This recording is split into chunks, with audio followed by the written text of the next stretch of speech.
Foresight Wrestling Podcast on the one and only 411 Podcast Network.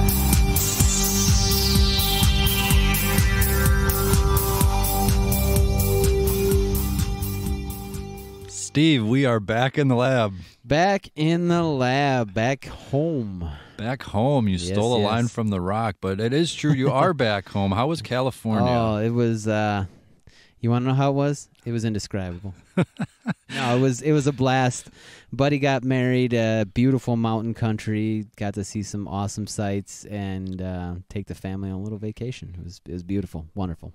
We would like to send our congrats to them and hope everyone had a blast. And now we are back in Wisconsin, and it's raining outside. And it's raining, and it's gloomy, and it's nothing like it was a week ago.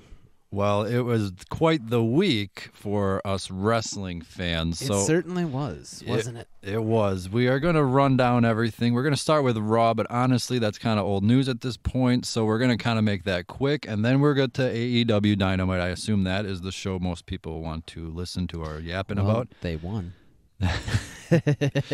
So let's start out with Mysterio. He had quite the Monday night. So I'm told. The truth be told, I was actually indisposed. I was still taking the family out. We were many states away and indisposed to watch Raw. And I forgot about the time delay. You texted me that it was a big opener, and it's like 5 o'clock in the afternoon. Yeah, and I'm like, I was going to really? ask about that. That is kind of weird how that works. And actually, SmackDown was in L.A. Yeah, I saw that. I was like, hey, wasn't I just... Very interesting. I saw that homeless guy. Oh, boy. So Mysterio and Dominic came out to yap about their quote-unquote title match with Rollins, which didn't end up happening because... Mr. Brock Lesnar didn't want to wait till Friday to destroy somebody and just kind of picked apart Mysterio, and then he looked over and saw Dominic in the front row, and everyone went, oh, boy. And then just picked him up by the neck, threw him over the barricade, and it was on from there. So I love this. I did send you a text. I thought it was amazing. The crowd was going nuts for it. Poor Mysterio and poor Dominic finally getting his. I thought it'd be Samoa Joe a few months ago, but Dominic finally getting some, and I think someone even tweeted me. I can't find the tweet right now, but he pretty much said, like, welcome to training. You're going to be in there with Brock Lesnar tonight. Yeah, I thought that. I was like, wow, what a way to break him in. Take a couple of suplexes, and I caught a little bit of the replay, and poor guy. Poor guy. Mysterio took a move that looked pretty bad, but then again, so did Kofi. It looked like the F5 dropped him right on his head. I saw that. That was, but that's for later. That is for later. So what did you think of the segment? I know, again, it's kind of old news, but I thought it did great. It just kind of reminded everybody that, hey, this is the Brock Lesnar that's coming for the title Friday night. You really want to ask my opinion about a Brock Lesnar segment? All right, well, then how about we talk about a Team Flair versus Team Hogan? How about that? We're bringing it back. Old school. Nice save, by the way. In 2019. Yeah, well, I mean, the Flair-Hogan rivalry never goes away, does it? No, and I don't know if he was drinking or anything, but Flair was completely rambling. Miz tried to ask. Well, Miz had to keep him on track. Well, Flair's apparently cleaned up, so I don't want to say that, but Miz had to keep him on track. He was rambling. I think once he even interrupted Miz and went like, huh? Or something like that. So then Miz had to repeat his line he had just said. Yeah. Maybe it's that new blood pressure medication. Maybe. I mean, but love or hate Hogan, I mean, he usually stays on track and knows what he's out there for. So he hit all of his trademark lines and all that yap and crap. And let me tell you something, brother. Yeah, and it was funny because he even looked at Flair and said, you're the greatest of all time. And then Flair came back with an insult, like, I'm tired of hearing that or something, or he's sick of his music, or I don't know. He was just rambling. Oh, boy. So Miz tried to hold it together, good for him for trying. But anyways, we got to finally Team Hogan versus Team Flair. It's going to be in Saudi Arabia. I think it's called Crown Jewel again. Yep, they're bringing the Crown Jewel back. All right, Crown Jewel. Hopefully there's not another Best in the World tournament. Well, I mean... But we'll get to that on SmackDown. Mr. Best in the World had a ladder match. But anyways...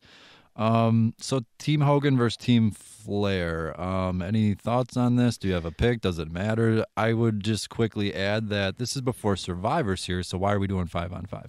Because the Crown Prince of Saudi Arabia paid $10 million to have top-level talent that he remembers. So that's why we're doing it, because money talks, and you know what walks. Well, I was told it was 25 million, but anyways, yeah, I'm not sure about I this. like to throw out random numbers. I honestly have no idea what I'm 400 talking about. million. Basically, it could, from my perspective, it could be $150. It could be $150 million. It wouldn't matter. Either one is unattainable for me at this point. All right. So moving on, we had AJ Styles versus Cedric Alexander. There's been a lot about this, about, is Alexander being quote unquote buried in all of this, or is it just the classic underdog story, beat down, and then he comes back and wins? I mean, he lost again. I mean, is it kind of officially it, or is this still going to be like, well, wait, he's making a comeback? I don't know. It depends on what the rumors are and if there's any truth to him. If Vince is soured on him, then that's the thing. I mean, nothing goes through without Vince's approval. So if he doesn't like a dude's character or where he's going or his talent or whatever it is, you could be awesome at what you do and you're not going to get anywhere. But, I mean, who knows? Time will tell. If they've got plans for him, if we've got some creative direction going this way, I hope it pays off in a way that is understandable and logical. Logical. We love that. My only thing would be is, you can be a fan of AJ and Cedric. So even looking at it as a fan of both, who do you think should have won? Should Styles have already lost the title, or does he, make the title more prestigious and stuff? So, I mean, we love them both, but, was that the right call? I would say it was. I mean, definitely keeping the AJ Styles in a championship conversation is always good business, really. So, I mean, I definitely think maybe it's not Cedric's time yet. He just has to take a few and learn from it.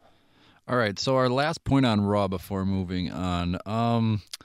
Rusev showed up for Team Hogan to help Rollins, but then Rusev wanted to take Mysterio's spot in the title match against Rollins that night. I mean, who wouldn't, Who wouldn't? And then we saw a limo pull up before the main event of Raw, and admittedly, I took the bait and thought it'd be someone big. Usually when you see a limo, it's like, oh crap, is it the McMahons? Right.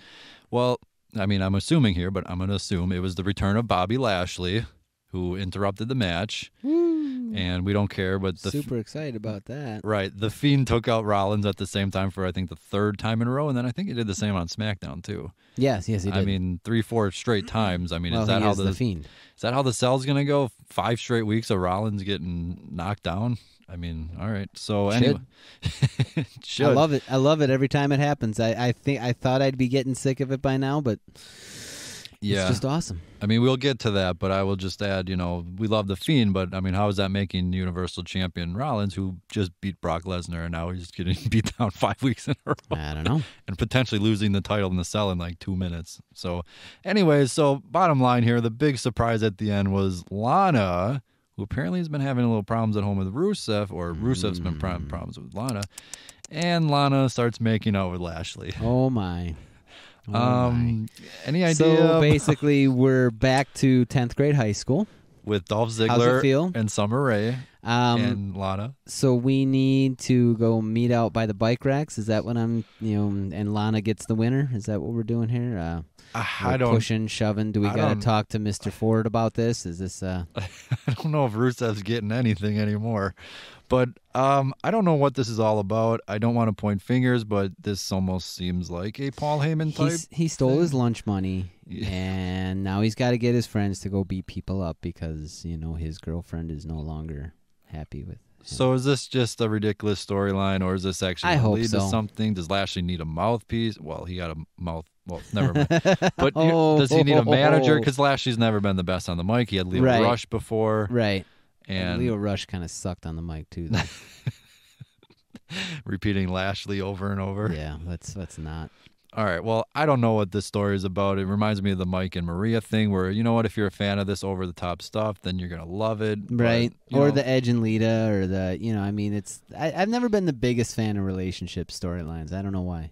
Yeah, the story is basically they want Rusev to be face, Lana to be heel, but also both on TV. If you remember, they broke up before with Dolph Ziggler and Summer Rae. That lasted about a month, and then it went right back to what it was. So that was the big cliffhanger of Raw. It had its best rating in 7 weeks, which we'll talk about ratings in a little bit for all the shows. But I don't know how many of those viewers are sticking around after. Yeah, I mean, who knows? Who knows? I wasn't one of them. I was at Universal Studios watching animals that used to be on TV. All right, so let's get to what everyone's probably here for. So, Uh-oh. no, not Brock Lesnar. AEW. Yes. It finally happened. I get home Wednesday just in time. Really? Yeah, more or less. All right. So, did you have the butterflies? Were you thinking about it all day? No. Okay. Actually, we got home Tuesday, so Wednesday I actually went to work and then sat down and watched. Okay. Well, So, but I did sit down and take notes because I did follow along because I knew you would. You told me to watch it, so I thought, I should be prepared. Do you want to lead it then? I can do that. All right, so, lead it all off. right. Well, we kick it off. Good opener and whatnot. Notice right away that our commentators are Tony Schiavone, JR, and Excalibur. So I don't know if I just don't have memories of Tony Schiavone from WCW or whatever, but he kind of bugs me. Yeah, he was the Nitro guy. He's the one who said the line about the butts and seats. Yeah, I remember. So I don't know. He was decent. It was nice to have him around. A lot better than that Marvez dude. Oh yeah. But so then we had JR, and JR is good, and I don't want to be insulting or whatever, but he's definitely, like we had talked about this before, he's kind of showing his age. He kind of trips over his words. He seems like he's having a hard time kind of concentrating. Is really happy to be there, and it was really awesome to hear his voice, but he didn't add much to the conversation. But Excalibur was awesome, and he kept things flowing. He was doing the great play-by-play, so it was nice to see that. So I don't know. I mean, I like the commentary, and apparently it was better than Raw's because they were actually, adding to the match. Yeah, Raw was not good commentary. It was good to have some nostalgia there, and maybe once they get a little bit more chemistry down, they do the live TV thing, they'll gel a little better. So then we open up with a huge match, which was Cody versus Sammy Guevara.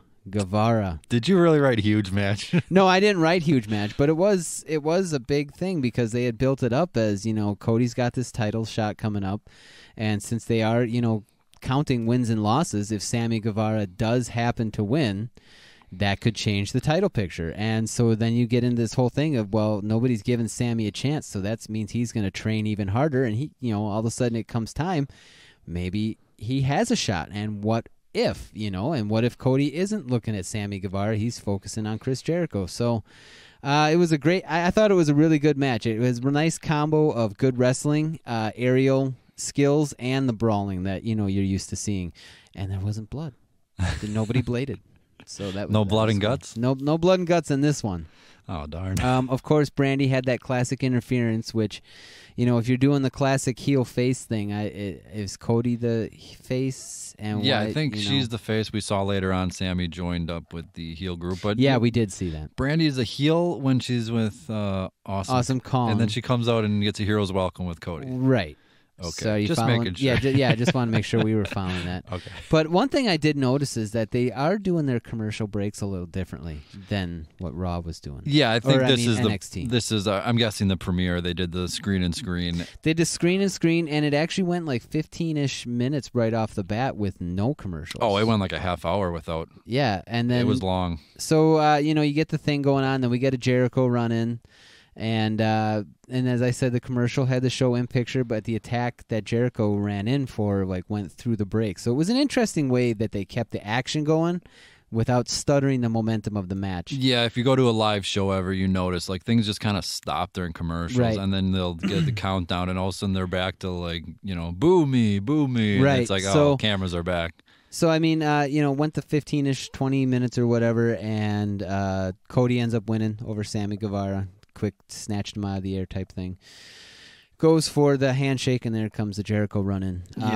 And one thing I noticed right off the bat, we're building stories. Finally. We have a reason. We got it. Yep. Okay, so we got a story for Cody and Jericho. They just don't like each other. Yeah, I think they also just had a brawl at Comic-Con. I just actually caught that before we came down here. They had to, do a thing. Yeah, I enjoyed the first match. I know the story was Sammy didn't have a chance to beat him, and he didn't. They weren't going to have Sammy versus Jericho headline the next pay-per-view. That's true, but I mean, it gave you a reason to watch the match, and it gave Sammy a chance to show off. Yeah, I like that. It was interesting of how Cody was. Was he going to take him? They call it a trap game in football. Sometimes they always talk about that. Is he going to just kind of overlook him because he has a bigger opponent down the road? Right. And it's even interesting now in hindsight, right because we saw the handshake and then we saw what happened later where maybe that handshake may have been a distraction. That's what it looked like to me, man. He may have been suckering him in so Yeah. Jericho could attack, which we learned later on. Right. So then we move forward and we got Brandon Cutler versus MJF, Maxwell Jacob Freeman. And, of course, it starts off with, Brandon Cutler comes down and he's talking about he was going to retire or whatnot, but they pulled him back in for whatever reason. And then MJF's music hits, and he cuts the music and does his usual heat-gathering promo, bashing the crowd, bashing his opponent and stuff like that. It was a short match. Basically, it was it's obvious that MJF is the chosen heel, like the chosen confident. Yeah, he's another one. Boy. So he's a heel here, and then he's a buddy of Cody. Yeah, but they didn't show him on screen with Cody at all. But no, and he was nowhere to be seen later. Right. I guess they did a whole thing with that. I don't know. I don't know what's going on there. But obviously MJF is one of those chosen heel guys. But he did get to see some of his skill and what he has to bring to the ring. Yeah, I like also how NXT did a little showcase for Pete Dunne. I liked how AEW clearly is, they picked MJF. Right. And clearly he's, they're telling everyone he's one of our guys. Right, yep. So then we move forward, and holy crap, there's Jay and Silent Bob in the crowd. Yeah. And, talking about whatever they're talking about. And here come Jack Evans and Angelico, and they get a little TV time with Private Party, kind of establishing, heel, face, kind of stuff like that, but didn't really delve into it. And then we get, fast forward, we get into a SCU promo, little vignette pre-tape or something like that. Only for the Lucha Brothers to interrupt. So basically, we're building stories of all the tag teams hate each other. They're all going after the same prize, and they're just kind of showing you the tag team division in this next segments, I suppose. Yeah, basically, I didn't actually like the Jay and Silent Bob movie, so the reboot doesn't really matter to me. So when they weren't, I wasn't like, oh, it's like, this is the greatest. Like, that's not, I didn't enjoy the movie too much, so. I know I'm not human. Get out. You can get out right now. And then I would change a little something. What's it called? The Jurassic Luchas something? The Luchas. Oh, Jurassic Express or something like that? Yeah, I mean, Lucha Brothers and SCU, they're not even matched up in the bracket. No. So, I mean, I would have had the teams that are facing each other. Well, maybe they're building to other possible matches that you could see on AEW Dynamite. Yeah, so I did like the basic idea of, here's the tag teams, here's everything. Private Party came in for their moment. So right. I did like the basic idea. Yeah. So, and then, as I had mentioned before, there's much more creative ways of doing the commercial breaks. If they're really trying to keep the action on TV, they had different ideas and different ways to do it. And when the breaks have to happen in the matches, they were doing the picture-in-picture kind of stuff. So it was kind of nice to keep the momentum flowing. It was a lot better than the staggered way that WWE was trying to do it. I don't know. It broke it up pretty hard. Yeah, NXT had promoted that they had limited commercials, which they didn't. They took only a few commercial breaks through the whole 2 hours. I'm guessing that was TNT's little answer, so I do wonder if this is every week or obviously just the debut. And, when the commercial breaks are longer, then you get longer segments. So, I mean, there's kind of a give and take, a trade-off in there. Yeah. So after several breaks and whatnot, we had Hangman Adam Page versus Pac. What a match. That was pretty evil. It was a long time built up and coming, and it was definitely what you would expect out of these two. There was a lot of hard hitting. There was aerial stuff. There was this, that, the other thing. That you could definitely tell they don't like each other. And then, kind of a surprise to me, Pac won this one after hitting the Black Arrow and put it right into that submission. Yeah, a little surprising. I guess, though, once Adam Page lost, the main event to Jericho, it was kind of like, okay, he's not going to be the guy. And Pac, did he also beat Kenny Omega? Yeah, he did. So he's actually undefeated yet in AEW. So, yeah, he's 2-0. He obviously would then be in the upper ranks if we're going to care about records. And right. They keep showing him when every wrestler is walking out. So yeah, so if he's doing that, he's clearly got a future, whether he's signed or not or whatever is going on with that. But it's just funny that he beat Omega and Page, and I believe Jericho has beaten Omega and Page. So they have the same wins. It's funny. It'd be interesting, what are we building towards here? Interesting. So moving forward, we got Dr. Britt Baker on commentary for the women's championship match. And yes, She's silent for most of the match. Yeah, I was going to say, I don't remember her saying anything. A little bit when she was talking, it really was just bland, plain, generic. I liked her Titantron. It said open wide. Yep, nice Titantron, and she's an awesome, wrestler, but commentary. Yeah, I figured she would get some screen time even if she didn't have a match. Right. So we fast forward, we got the AEW Women's Championship match, Nyla Rose versus Riho. And it was definitely a big versus small type match chemistry. Obviously Nyla using her size and strength, and Riho was hoping to capitalize on her speed. There was a cool part where Nyla catches Riho off of the top rope outside, just snatched her right out of the air. That was nuts. That was crazy. And then I thought it was a little weird that Nyla felt the need to introduce chairs. I mean, she's already got the strength advantage. Why make it further? And then she stacks a bunch of chairs, does a swanton, to which Riho moves out of the way, and Nyla swantons her own chairs. That did not look like it felt good. No, it didn't. But it definitely looked like they kept the action even during the commercial breaks. Like, there was a lot going on there, and it was hard to actually take notes and watch this match at the same time. Riho is resilient. I mean, that little thing just never stopped. She just kept coming and coming and coming.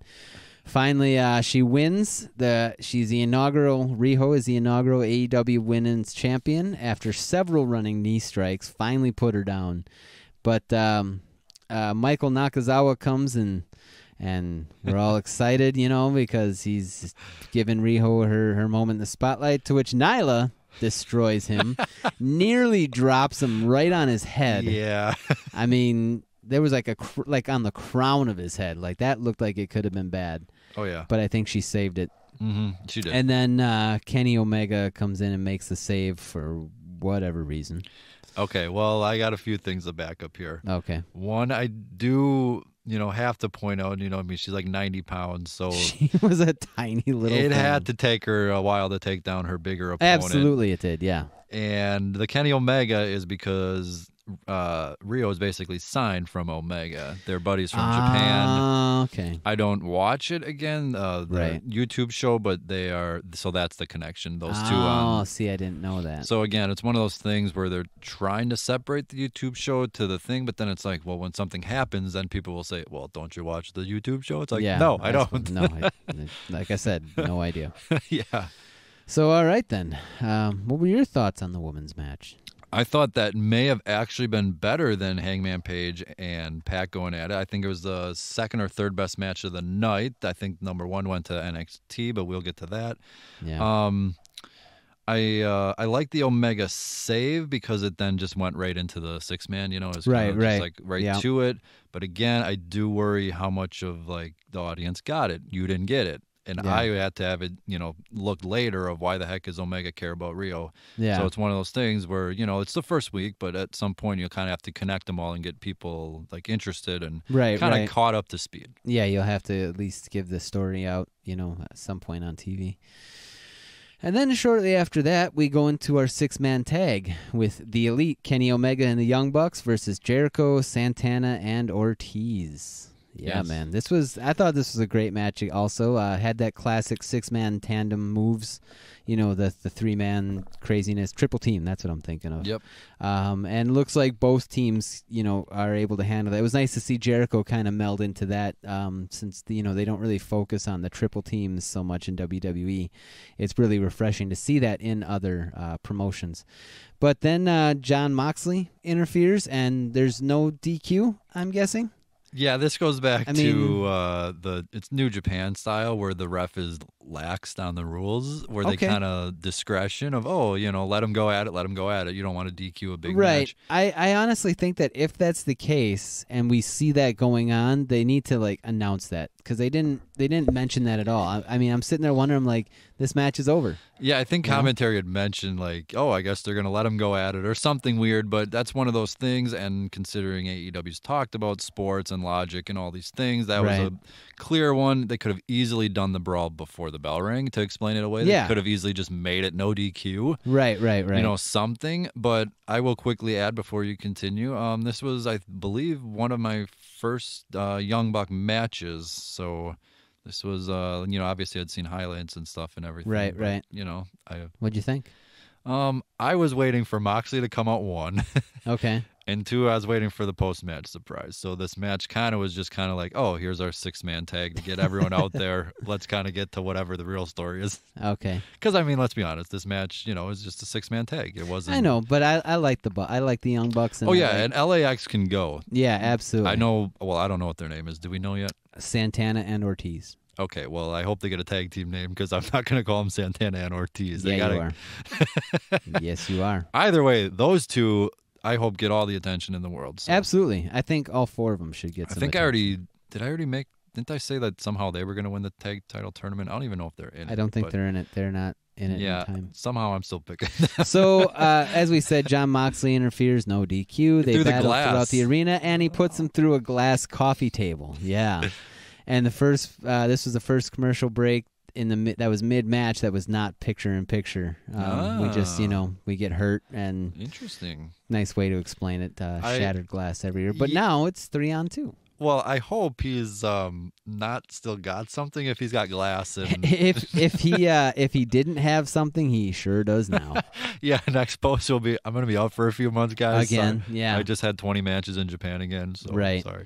So now we got 3-on-2, and of course the Bucks are just getting destroyed. And then we get a hot tag, and the Young Bucks do what they do with their high flying, the craziness. Didn't see the 5-star Meltzer driver, but oh well, what you gonna do?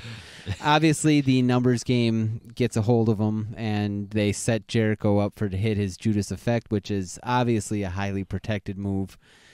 In AEW, apparently you get hit with that and you just go down lights out. Apparently. I mean, you can get hit with so many elbows, but, when they call it the Judas effect, that's it. Or 50 super kicks to the face. But that elbow. That elbow. It's wicked. That elbow, though. And then of course, Santana. Whoa, Santana! Is that Morales' sister? Santana, Ortiz, and Jericho. You see what I'm obviously, saying? we need a tag team name. We You're need right. a name. But we need a name. in the event that they don't give him a name, we're just gonna call. Although him I will things. say, if Santana ran out, that'd have been the greatest. That would have been something. So Santana, Ortiz, and Jericho win this match, and then we get an after-match brawl. Oh yeah, because they just start taking out the Young Bucks. They just start beating them and beating them and beating them. Well, come on, it's a show promoted by the Rhodes. You got to have the dusty finish. Got to have dusty finish. Okay, so then because the Bucks are getting beat up, here comes Cody. Here he comes. And because Cody's out there, here comes Sammy. Here he comes. And because Sammy ran out there and is beating up on Cody, here comes Dustin. Yep. And because that happens, wait, who do we got? Who's going to come out? I don't know. Who would come out? I mean, who of all the people in the world? People. The people? We the people. We the people? Oh, well done. We have chemistry. Right. Jack Hager, otherwise known as Jack Swagger, runs in. I didn't even, honestly, I had heard that he was in talks and this and that and the other thing. I thought he was focusing more on his MMA stuff. I didn't know that he was even rumored about. Yeah. A possibility. Basically, he's just going to do 1 day a week, Wednesday, and that is his off day on the training schedule. So, do you have any thoughts on this? On Swagger coming back? Sure. I mean, let's see what happens. If he gets a shot and he's put in that, he's got that spotlight on him, let's see what he can do. He had it for a short time in WWE. And, arguably, he showed off his technical prowess, but wasn't really, crazy dynamic as a champion. He was just kind of there. Yeah, I believe, I want to get the source right. I believe it was Sports Illustrated who said he would be there that night. So I was kind of waiting for that. A part of me thought, there's no way he's going to be there. This is a TNA move where they bring in just random mid-carders, and there's no way he's going to be there. But, then he was. And then I thought, okay, I think right off the bat, I could be wrong on this. I think there's some sort of JR connection. Whether it was a favor to him, whether he asked him, whether, JR's always loved him, so maybe it was Swagger. I like how we keep calling him Swagger. He is 37, I believe. He's obviously, long gone from WWE. Right. He's got his MMA thing, but he's just beating cans in Bellator. That's all he is. He's never faced anyone legit. So when they say undefeated fighter, they're just finding guys off the street for him to womp on. That's all. If it gets you a payday, right? Right, exactly. My thoughts on it are I have defended Swagger, and I defended even his world title run. And I thought it was, something new, something interesting. Also, at the same time, if you remember when Sheamus was made champion out of nowhere. Right. So it was like, okay, we got to get these guys going, got to get some new blood going. So I actually defended that and all that. But like I had mentioned, this feels almost like a TNA move where Cody has been very clear. Our roster's full. We don't need anyone, blah, blah, blah. We're set. And then you bring in Swagger, who I'm guessing, probably isn't too cheap. I mean, I'm sure he's not making, big bucks. But Well, I mean, I would hope not. He's got that facial recognition because everybody knows who he is. If you follow wrestling, right, you know who he is. Yeah, so I think in the big heel stable with LAX, Sammy Guevara, Jericho and him, he kind of almost just feels like whoever Jericho's feuding with, he can kind of just like take the loss, or kind of like one of those things like Evolution, like Flair would always get beat up and then Triple H would swarm away with the title. Right. One of those. So I don't know. I guess I'm fine with it, but I don't know. The whole revolution, and AEW doesn't scream 37-year-old Jack Swagger. Yeah, that's true. It was a shocker, and it seemed kind of awkward for a moment. But and I haven't seen any of his independent work since leaving WWE, but he's gotten nothing but bad reviews of clearly not motivated.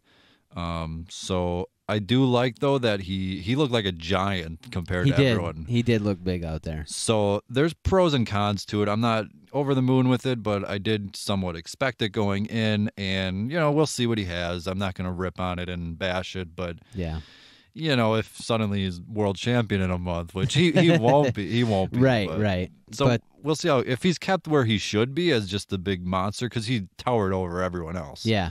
Then he'll be fine. Put him against the Luchasaurus. Well, if they can do something like that, then have some big showdowns, and even just I'm trying to think of who's the smallest guy on the roster. Marco Stunt. Yeah, and just like throw him around, it could be awesome. Or that guy with that had no legs. I have no idea. And he was double. He was in the Battle Royal. He's Battle Royal, and he had no legs. I don't know if he's signed or not.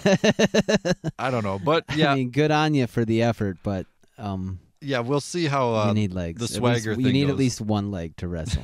Zach Gowen. Right. That's what I'm saying. One leg. You need at least one. And hey, I'm not going to rip him. He helped me write a column a few, I think it was years, maybe months ago. It seemed recently, but whatever. I'm not going to say anything bad about him. He helped me out. So on the whole, Dynamite. I enjoyed it. It wasn't like a mind-blowing show, but it was, for a debut, it was good, and I'll watch again. I'll set the DVR. I thought it was a good show. I thought it was fine. We'll get to NXT right now, but I like how AEW, outside of the Swagger, which if you listen to Tony Khan and actually believe what he's yapping about half the time, he says that he's been, signed for a while. Yeah. So this wasn't like, we got to have a Lex Luger moment. Right. He's on the roster. He's going to debut here. So he mentioned, like, I'm so glad it hasn't leaked this whole time, but, a few days ago it kind of did, yeah. But either way, I liked it, and as I was saying, they didn't get the Lex Luger moment or anything big like that because they just ran their show. Yeah. They didn't do... I noticed there wasn't a whole lot of pot shots taken at WWE. No, and it was just, here's our lineup, here's our matches, here's our show, and Cody had mentioned he was not going to have NXT on in the back on a monitor. Right. And the way they ran the show, I would believe it. And yeah. I don't know if it's true or not, but just the way they just kind of ran their show. They didn't do anything. Now this is where we're going to go on the flip side because NXT delivered a takeover-like card. Yes, they did. So AEW, they just did their thing. NXT, they delivered all. The top. Yeah, they went all over the goods, and that leads. Well, we'll talk about it, but that leads to next week where it's like NXT kind of put all their eggs, and now it's like I think next week we have like a cruiserweight title match, and right. So it's like, okay, you brought it back. Yeah, you brought it all this week, so now what? But anyways, we started with my match of the night, Matt Riddle versus Adam Cole. I thought match of the night. It was very quick, actually. I think it was only like 13 or 15 minutes or something. It seemed definitely longer. Hot crowd. Everyone knows it's obviously an awesome opening, like always. They were chanting "Fight Forever." They do that Slipknots. Corey Taylor did the narration of the opening. Oh, wow. And, they started off big and then started off with an NXT Championship match. Like I said, they didn't take a commercial break in the first 30 minutes. And eventually, Adam Cole won. He did use his cast. Yep. But Got to do it, man. fairly clean, I would say. Well, aside from using the cast. I would say still fairly clean. What do you think of Matt Riddle? Cleaner than most Undisputed Era winnings. That is true. There's whether you want to believe it or not, but the draft is coming up, and that loss for Riddle will make for an interesting. Pop him up to the main roster. Put him on Fox. I would. What do you think? I don't think Fox show. No, you think Raw? But we'll see about that. So what do you think? Adam Cole, still champion, of course, Undisputed Era, still have all the titles. Of course. I think it's time to get storyline going a little more. It wasn't going to end that quickly. No. I hope not. And also in the tag title match, which we'll get to later, there was no way they were going to lose that there. But the real story, came afterwards. When? Where a hero came home. Oh, my. So apparently that Fiend Demon rematch is not taking place anytime soon. Balor looked real concerned with the Fiend destroying him. He came out smiling. Yeah, right? New hairdo. I mean, a married man and all that. But Finn Balor back in NXT.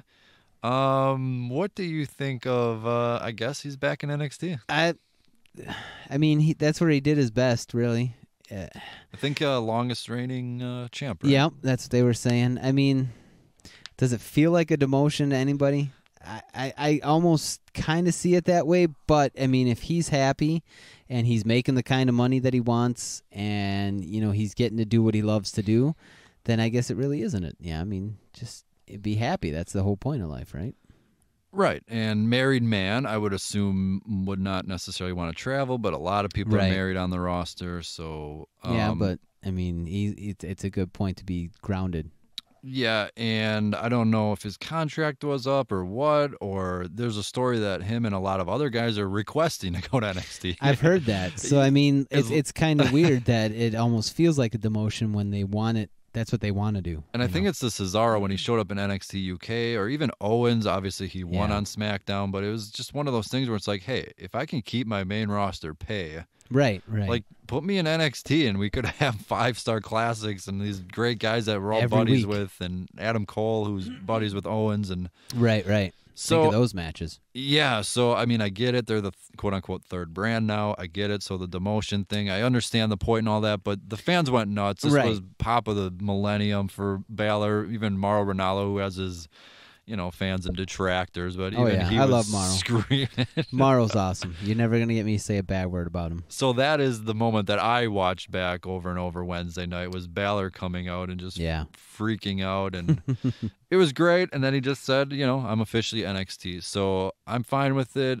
He did win the Universal title on Raw. Right. He has that on his resume. Right. For a day. But through no fault of his own. And he also got the Brock Lesnar match that he had wanted. That's true. And he got it at the Rumble, which he had the Intercontinental title. So he had his Mania moment. He had the big entrance that he had wanted with the, what's it called, the Pride, I think, or whatever, whatever. So he had all that. You don't know what I'm talking about. Not a clue. All right. Oh, the colors? Yeah, the colors. Oh, yeah, right. Okay, I didn't know what word. Sorry. But anyways, he had that. He almost, I guess, checked off everything that he had wanted to do. But yeah, back to NXT. And, I'm fine with it, but I also do understand where it's like, oh, so main roster blew it and he's back. Yeah, I mean, like I said, if he's having a good time and we get some good matches out of it, bam, there it is. Yeah, part of me does think there is more to it than is being said right now. But anyways, so Velveteen Dream came out with his ladies Dream and his ladies on the couch. Basically, just he talked about Roderick Strong. He wants his title back, and Dream over, and then it. So, not much to it. What did you think of Dream? Well, I mean, it's Velveteen Dream, man. He's awesome. It's a Velveteen Dream. DREAM. Yes, I like how he's been on the USA Network, but, they're keeping him fresh. He hasn't been in the ring or done anything. Right. So I like how they've been kind of keeping it cool with him. So up next, we had Io Shirai versus Mia Yim. No surprise. Io Shirai, of course, ended up winning. Yeah, I thought that was a great match, though. I love the skill on display. And I like Io's character. Something about it just is enticing. The heel turn for her has been amazing. Yeah. I love it. I guess just like Ember Moon, I guess Mia Yim now is officially back down the card. Well, after getting the title matches and, whatever. So, Io Shirai it's a won. crowded roster. Got to keep bringing them up. I know. They're already pumped to 2 hours. Remember, they had been 1 hour. Yeah, right. It's only, I think, third week maybe of 2 hours. So, obviously great. Just like the women's matches all night. I thought it was awesome. So up next, do you remember what we had next? Nope. Okay, because here's my first cheap plug of the column. Cheap plug. I wrote a column about Dynamite and NXT Wednesday night. Yeah. I think I wrote it the next day or maybe Friday. I don't even know. Right now it's Saturday afternoon, but I wrote it, I think, Thursday, maybe Thursday, whatever. It doesn't matter. It's posted online. It is posted. Ooh, yeah, I think I saw that, yeah. By the way, my Zack Ryder column got posted. I saw that too. At least, getting something done. Something. So anyways, the people need content. The people need content. So 411mania.com. This was a point that I pointed out. That's Did real. you point it out? How pointy was your point? Was it pointing? I pointed at the WrestleMania sign. There it is. I pointed at the WrestleMania sign as well. I did too in Orlando. It was great. But anyways, so this was the top of the hour, and I thought for me, I haven't seen any quarter-hour ratings. I haven't seen any, for the nightly of who switched back and forth and all that data that I'm sure. But for me, this was kind of like the moment. Okay. And it was it was Hangman Page versus Pac. Yeah. And then on the other side, you had Johnny Gargano versus Shane Thorne. Oh. I don't know if this was the best to kind of start out the second hour because other shows are ending on different channels. And top of the hour, you always want something big. Yeah. And Hogan and Flair had been at the top of their hour, and I believe that was the most watched segment of Raw, as much as we rip them. Okay. But that was what drew big. And obviously, Hogan, Flair, you can say what you want about them and, their age and all that crap. But, if they're on the TV, people are going to want to see what the heck they're doing. Right. And then you put them at the top of the hour. People are channel surfing like, hey, what's on now at 8 o'clock, 9 o'clock, whatever. Gargano versus Shane Thorne. First of all, I will praise the match. It was good. Shane Thorne is doing a lot better than I thought in a singles role. Yeah, because didn't his tag team partner got fired, didn't he? I think they went to Australia on a tour and he just went home. Was that it? Was it Nick Miller? I don't want to say the wrong name. Yeah, something like that. Something along like that same line. Yeah, now I can't remember. What was their name? The Mighty? The Mighty. Something the Mighty. Whatever. Something silly. Wasn't there numbers?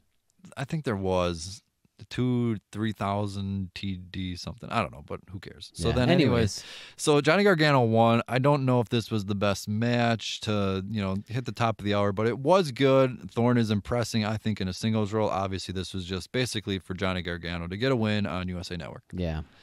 Okay. He's the face of NXT, Yeah, he was he's the heart and soul. That's what it was. I was thinking of that actually while you were I was thinking, who is now the face? Is it Undisputed Era? Is it Dream? Is it Finn Balor? Who's the face of NXT? We have so many to choose from. And there's also another man to choose from who came out late. I don't know. I would have said Matt Riddle, but he's got other things going on. So, all right, up next we had the women's title match for NXT. Yes. And despite another chance where maybe Shayna could lose, nah. Probably not. Probably not. So she retained.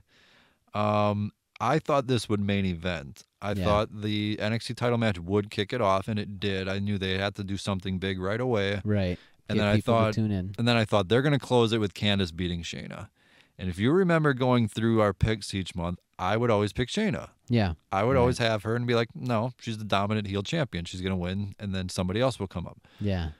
Candice ended up losing also.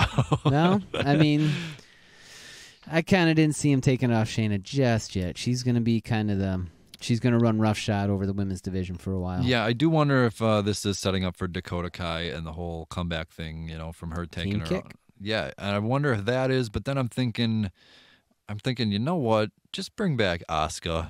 You know what? If, remember when the tag team started with Kairi Sane and Paige, and I said, this is going to do horrible. I said, I don't remember them. I don't remember it at all. If I do, I blocked it out. The Kabuki Warriors. Yeah. And I said, this is just horrible. It's horrible. I mean, they're not doing a darn thing. So, you know what? Even bring back Kairi Sane. Yeah. Bring back Asuka. So Kairi has history with Shayna. She beat her.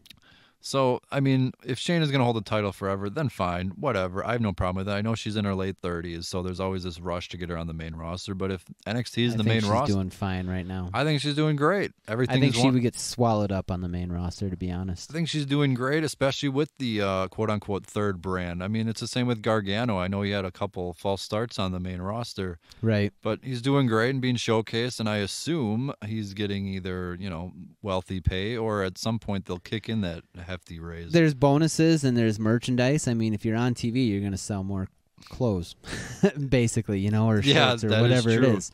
So, I mean, maybe I don't honestly understand their pay scale and how it works, but I mean, if you're visible, then you're more of a brand and you're obviously going to be making more money one way or the other. The pay scale is if you complain, you get a raise. Is that it? Oh. Well, I should try that one. Yeah, news to me. But yeah, I mean, if you're in Florida and you live wherever close, and then you have access to the gym every day, right? And then you just travel wherever to film, that saves you thousands of travel costs. Oh, absolutely. Whatever, we can get that in a different time. But Pete Dunne over Danny Burch, not much to this match. No. The real story came afterwards, where Damian Priest. He's been on a few times. Okay. He came from ROH. Yeah. He attacked Pete Dunne. So wait, was that Punishment Martinez? I love that guy. So I guess this is a feud Pete Dunne, and I guess Damian Priest is gonna fall into the heel role. So makes sense. That's what he's best at. Yeah, this was fine. NXT needs a bunch of feuds going on. So agreed. Yeah. Now this matches those two up. I do kind of wonder though where Gargano's gonna go, because we had a little something later on in the show, which what are you talking about? Well, the Street Profits came out with Wale. I could not tell you a single song by him. Me neither. Me neither. I could not tell you a single song about him, but you know what? When he came out, I cranked the volume up and was it a banger? I was bopping my head, and I had my pretend cup in my hand that didn't exist. I love the Street Profits theme song. I think of one of my mixes on YouTube. I have like one or two wrestling theme songs, and that's one of them. So I dig the song. So wait, you don't have the NRW catalog? That's its own. All right, just making sure. So anyway, just making sure. So Street Profits, I hope this was their swan song. I don't like the thing on Raw where they're basically doing nothing. Right. They've been, saying whatever, and then they do nothing and do a few backstage crap. Kyle O'Reilly and Bobby Fish, obviously Undisputed Era, still the tag team champions. Still your tag team champions. This was similar to the AEW main event where honestly I just didn't really care. It was kind of like what's going to happen after, and there's got to be something more to it if it's main eventing, and it even got an overrun. USA gave them. I saw that. So yeah, they got like 5 minutes. So you can assume why they did that. Maybe because they paid for it, or they had something else on TNT that night. But they went all out. No pun there. But anyways, the story is afterwards. Of course, Undisputed Era celebrating. Adam Cole up on top of the stage. They're all holding their titles. For weeks and weeks and weeks that he was so close. He was right there. He's as close as you could get, and then Mr. One and Only Tommaso Ciampa from Milwaukee, Wisconsin. Yes, indeed. He's back. And he came out and looked at Goldie. Oh, yes. And he wants his title back. He wants it back badder than anything. Here's the thing, though. If you remember, he never lost the title. That's true. So that will be very interesting. I'm pretty sure, didn't Gargano win it when it was vacant, and then Adam Cole beat Gargano? I think you're right. Okay, I'm not sure how that exactly went, but it's interesting how that now is, because it's like, does Gargano get involved? Finn Balor clearly teased something with Cole, but I would almost say Finn Balor is kind of like just kind of there. I think he's there for now. Yeah, he's gonna do like the mid card, everybody watch this, or kick off the show because everybody's gonna tune in. Yeah, I don't think he almost reminds me now of Reigns on SmackDown, where Reigns is just kind of hanging around and just doing stuff. Yeah, he's not really going after a title, not really trying to start things. Right, he's not main eventing, he's not doing all this crap. He's just kind of there and just kind of, I guess, the face. But anyways, Ciampa's back and wants his title. So War Games is the next takeover. Is this just leading to a brawl, a title match, something? I have no clue. No idea, but it'd be cool to see Undisputed Era like link up and do a thing. Yeah, with Balor and Ciampa and Gargano, and if anyone else wants to come join Balor. Velveteen Dream. There you go. There's your 4 right there, unless Balor has a club he wants to introduce anyone to with... Because maybe other people could go to NXT? Maybe if it's too sweet for them all. But anyways, oh my God. So what did you think of... What? You and your puns, man. I didn't say anything. Yeah, you did. You said everything. I just asked a simple question. I'm sure you did.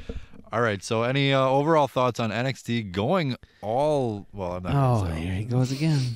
You know what I mean. All right, I'm not going to say anything. I thought it was a good show as much as I had a chance to watch. The week gets busy, just getting adjusted to things. And so I got through most of NXT. Actually, the Gargano match is where I hit the cutoff, but I did read about it. Again, Shane Thorne, you didn't care for And that. I did catch the end of, because as you said, there was an overrun. So after AEW finished, I clicked over to USA and I was able to watch the very ending of the title match, which was a nice, crazy ending. The tandem moves are awesome. I just love it. Yeah, and I know it'll probably wear down. I mean, they haven't yet, but Full Sail going nuts all night. I mean, I do wonder if they keep that energy every single week. Right.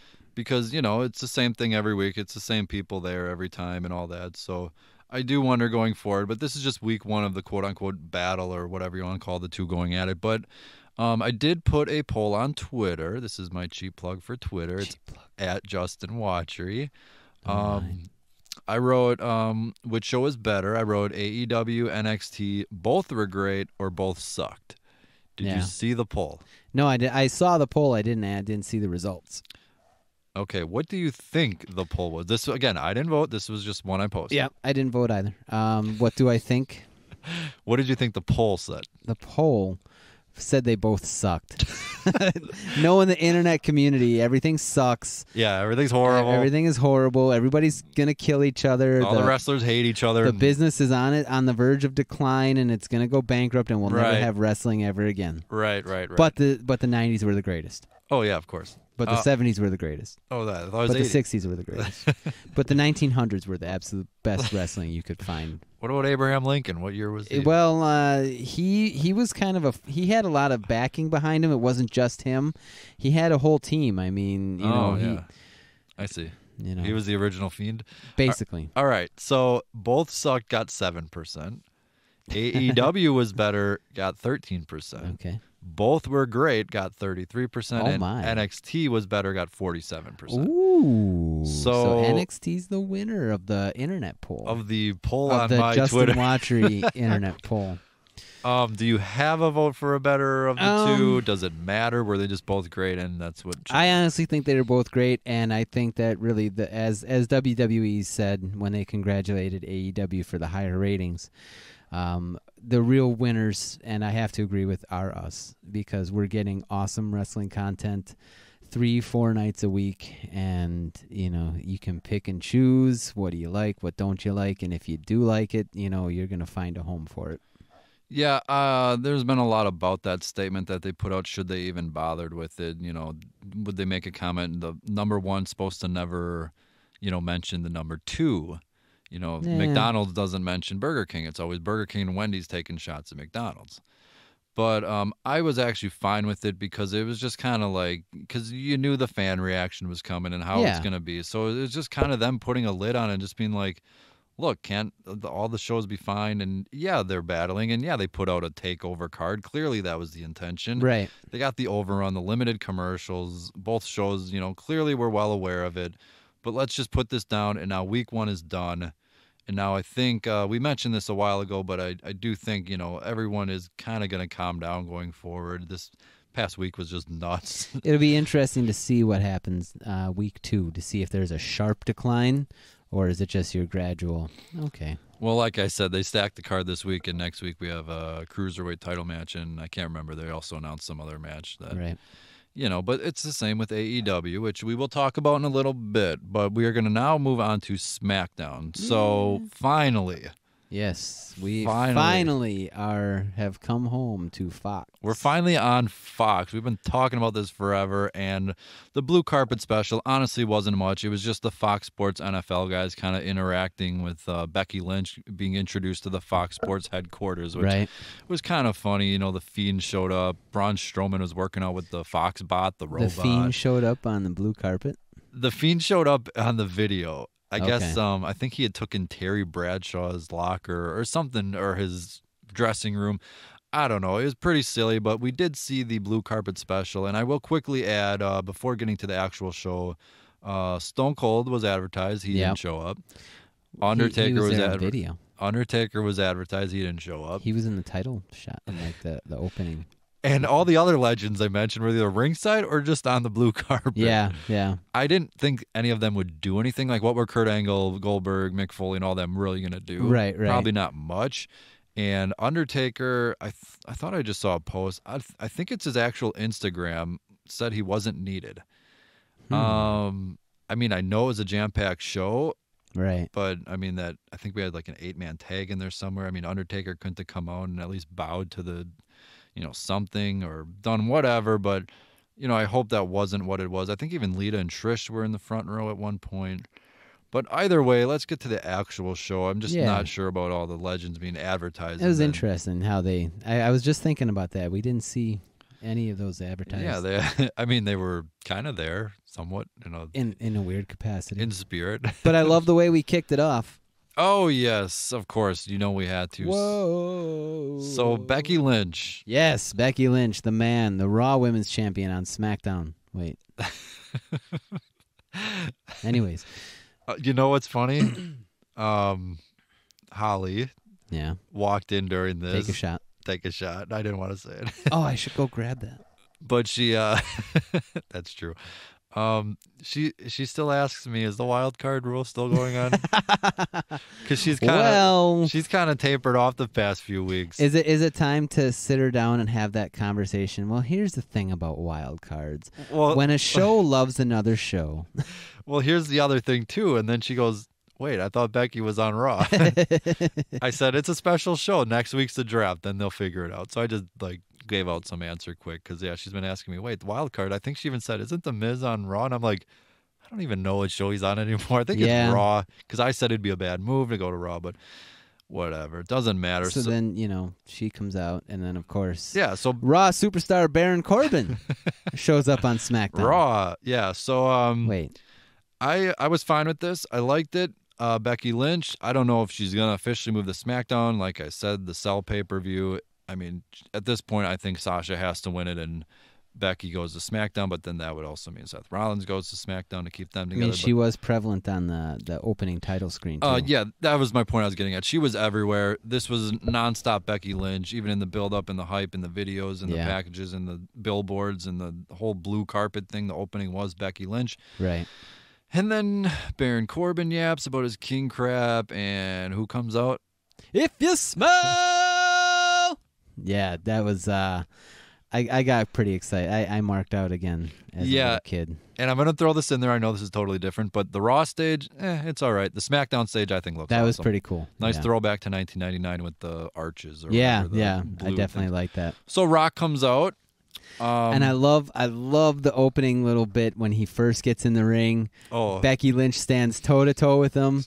Then they do a little handshake, and she lets him go right by. Like, there was just that brief moment of like, oh. Yeah, this felt almost like Rock and Ronda Rousey at WrestleMania 31, where they were treated as equals. Right. They're treated as these are two huge stars. Yeah. And I would actually argue Becky almost, I don't want to say stood out more, but she was right there with The Rock every step of the way. Absolutely.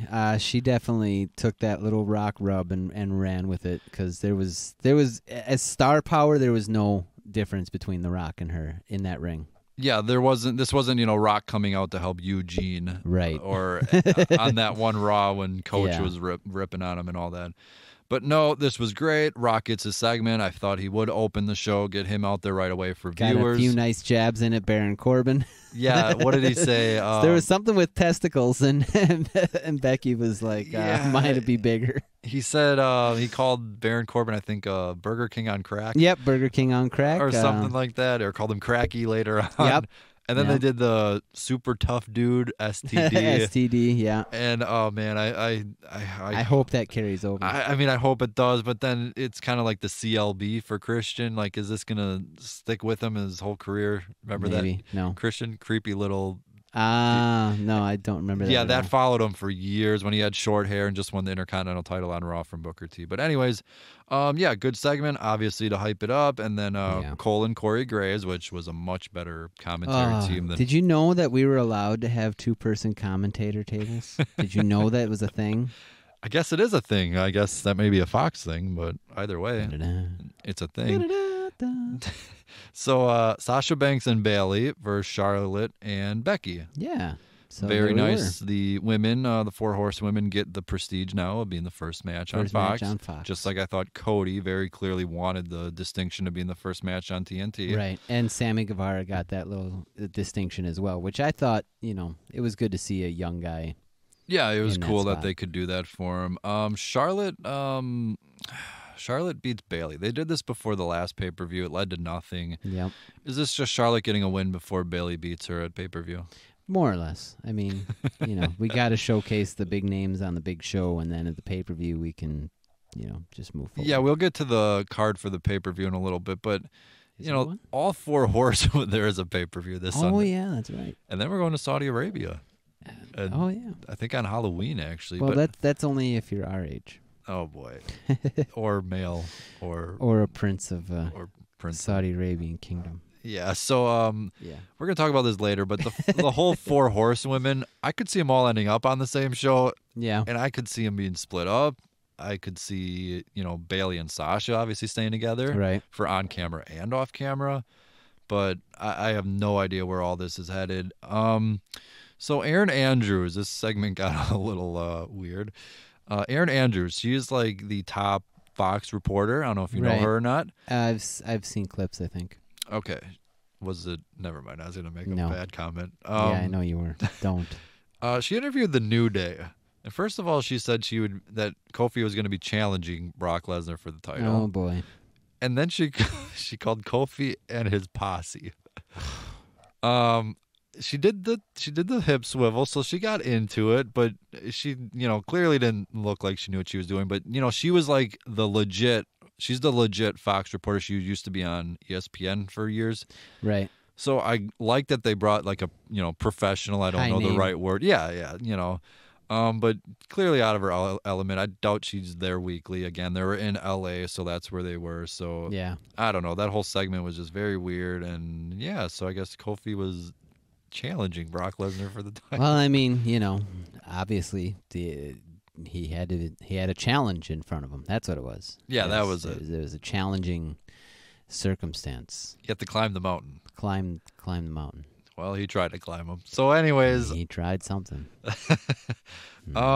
So our next match was Rollins versus Nakamura. Yeah, because the Raw Universal Champion, Raw Superstar Seth Rollins on Smackdown. This was unannounced, and it was champion versus champion. Remember, Nakamura is Intercontinental Champion. I remember that because I'm watching SmackDown, and so Nakamura is a SmackDown superstar. So it was very logical to see him on SmackDown. Sami Zayn was rocking around as usual. Yeah. This led to nothing. The Firefly Funhouse had their segment, obviously, on the screen, and then Fiend came. Rambling Rabbit.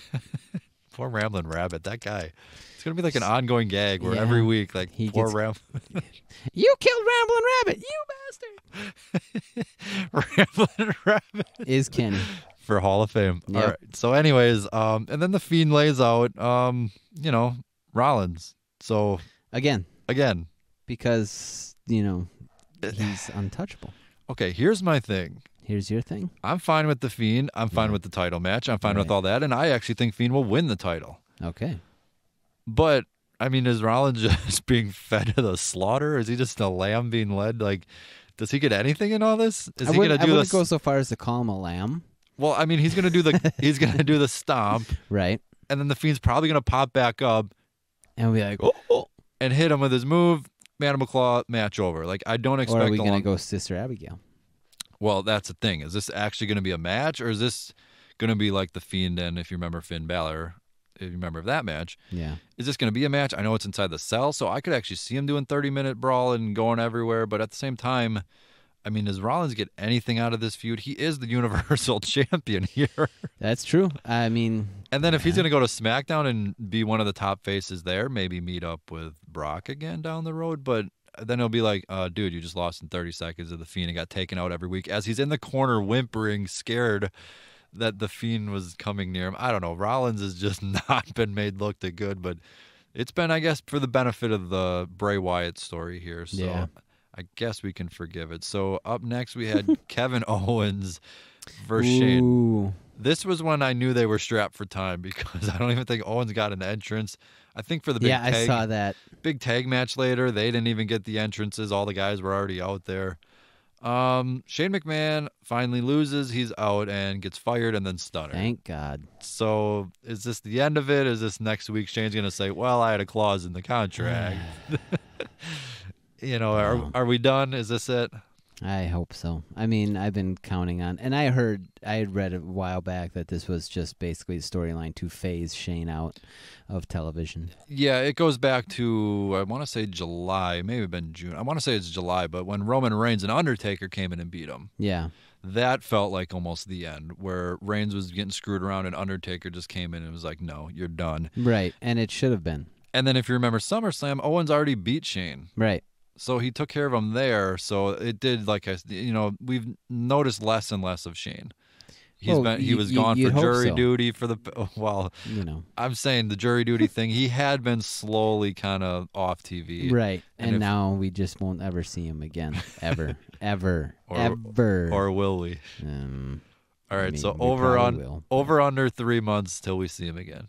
3.5. Really? Yeah, I think maybe Survivor Series. Reason I say that's a month. Oh. Okay, Royal Rumble. Yeah, the reason I say 3.5 is because that would be January to the build to WrestleMania. Ooh. And is he going to have a WrestleMania match with Triple H? Hey, that might be fun if you hear the backstories with those two. But anyways, up next we had Paul Heyman. He did the same bit on Raw, but just talked up Brock Lesnar again.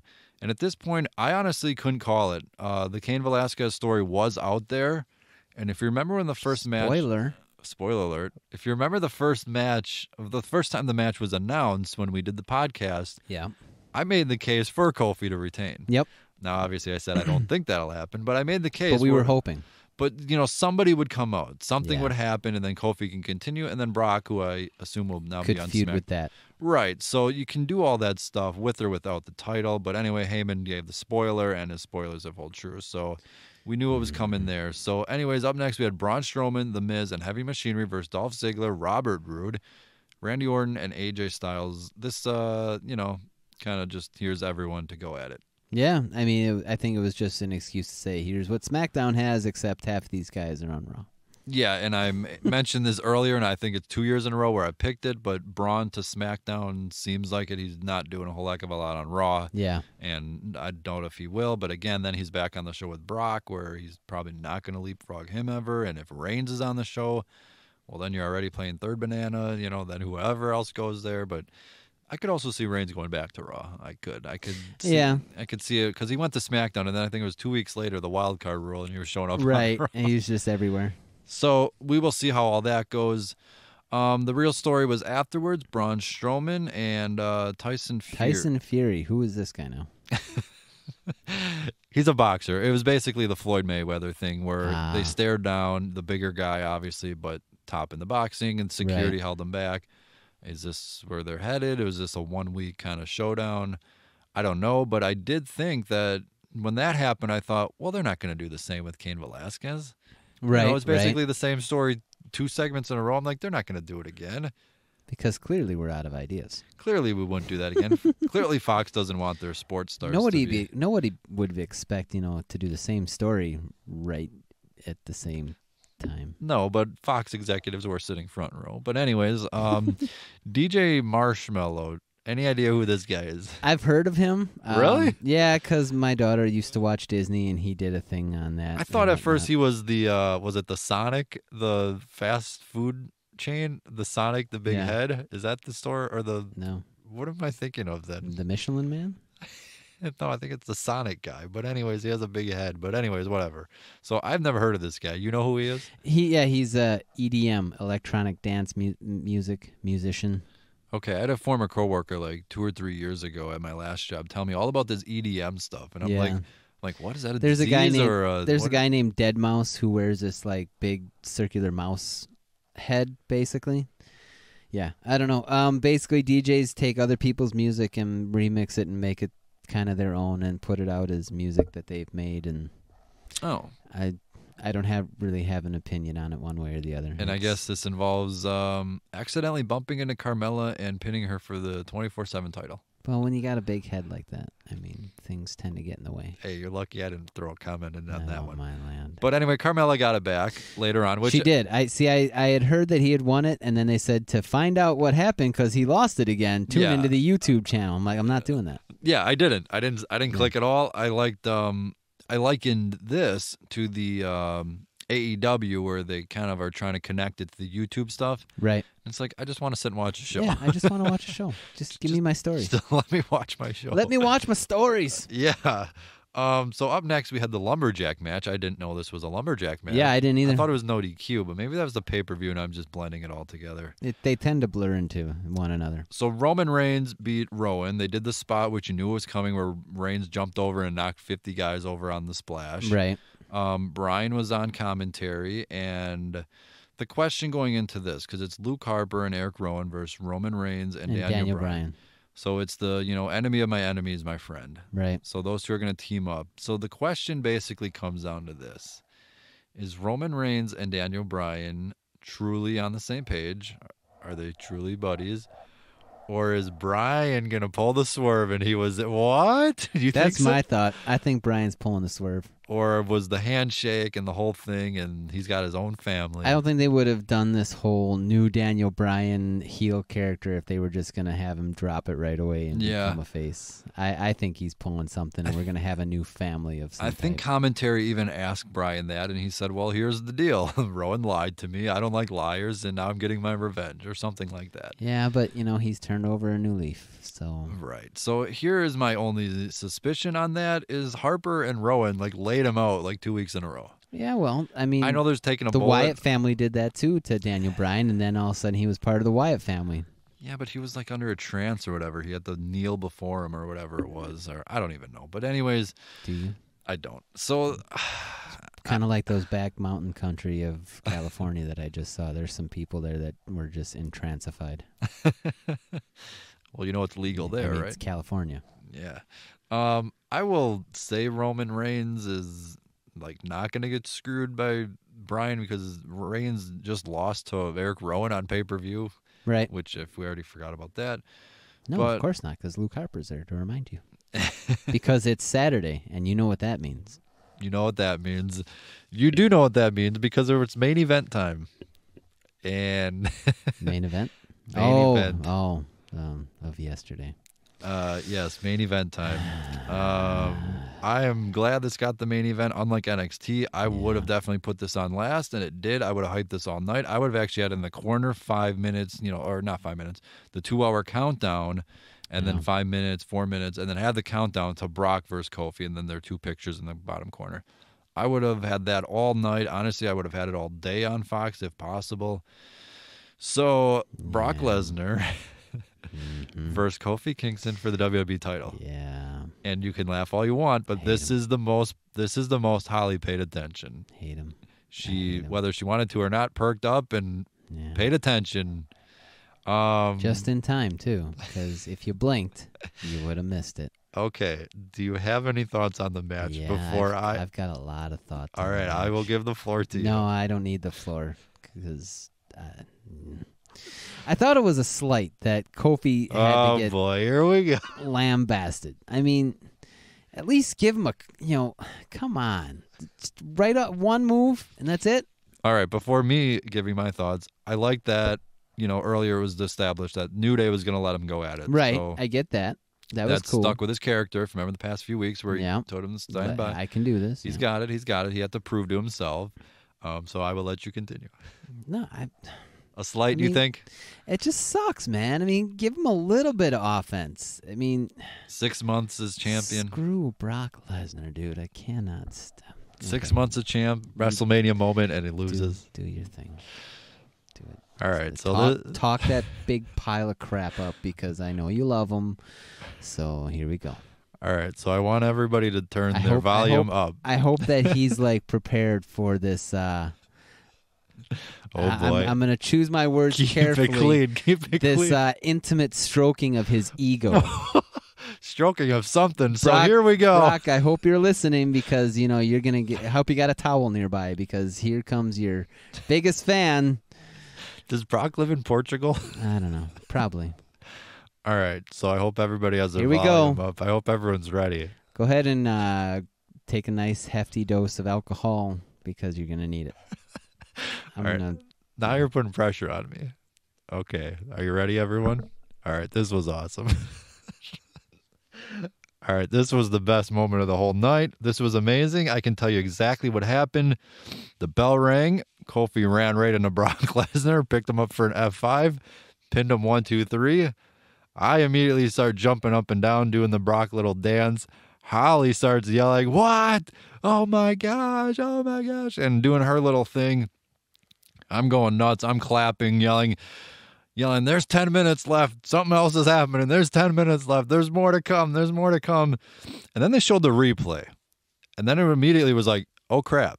Brock just dumped this dude on his head, his forehead. Right on his head. Like the bad angle where his forehead kind of like bent a little. And then Holly goes, oh, that was it. He was going to drop him on his head and then lay on him. That's why he was going to pin him. It's like, yeah, exactly. That's exactly what it was. So here's the deal. It was time for a new champion. I assume you'll want to counter that. You suck. But Kofi had the moment of the year at Mania, or moment of Mania, I mean. Yeah. He had moment of Mania, probably match of the night, I would say, if I would have to go back and watch it. But I would say match of the night against Daniel Bryan. The problem with that is once he made all of his little mountain little cliches in the build-up to all this. But the problem is when you hit the peak, all you can do is go down. That's true. Yeah, he had mentioned when you climb a mountain, there's another mountain to climb, or he had said something like that. Well, the problem is you can only get so high, and you see it with everything. California would choose to disagree with you on that. You can only get so high. Oh boy. Yeah. So, anyways, you can only get so high, and when you follow that up with a Dolph Ziggler feud. And your Daniel Bryan rematch was thrown out on Raw, if you remember that. Yeah. And then you follow that up with a weirdly timed Kevin Owens face turn, heel turn, whatever that was. Some kind of turn. And then I think even, who was it? Who was the other guy? There was someone in between Randy Orton. I can't even remember who. Samoa Joe. Was it Samoa Joe? Yes. Yeah, it was Samoa Joe. Samoa Joe, I didn't even remember him. By the way, where's he been? So anyways, Samoa Joe got thrown in there. And I mentioned this in each of the build-ups. And for the specific podcast, I went back to the other, just to listen to like 5-minute clips talking about Kofi. And each time I put a little pin on it where the crowd didn't seem too invested. And it started with, I believe it was the Owens one. The Samoa Joe one, nobody gave Joe a chance and you know what. The Orton at SummerSlam, I did not like the DQ finish at all, but I understood it was to build to the next one. I didn't think that made too much sense at all. If you're going to do that, you do it on your B pay-per-views and then you give the payoff at SummerSlams and WrestleMania. Instead, I guess Clash of Champions was more important and needed the payoff there. Kofi was extremely strong. I think he lost 1 6-man tag with New Day in like 4 months or something. Yeah. So it's not like he was Mysterio as champion.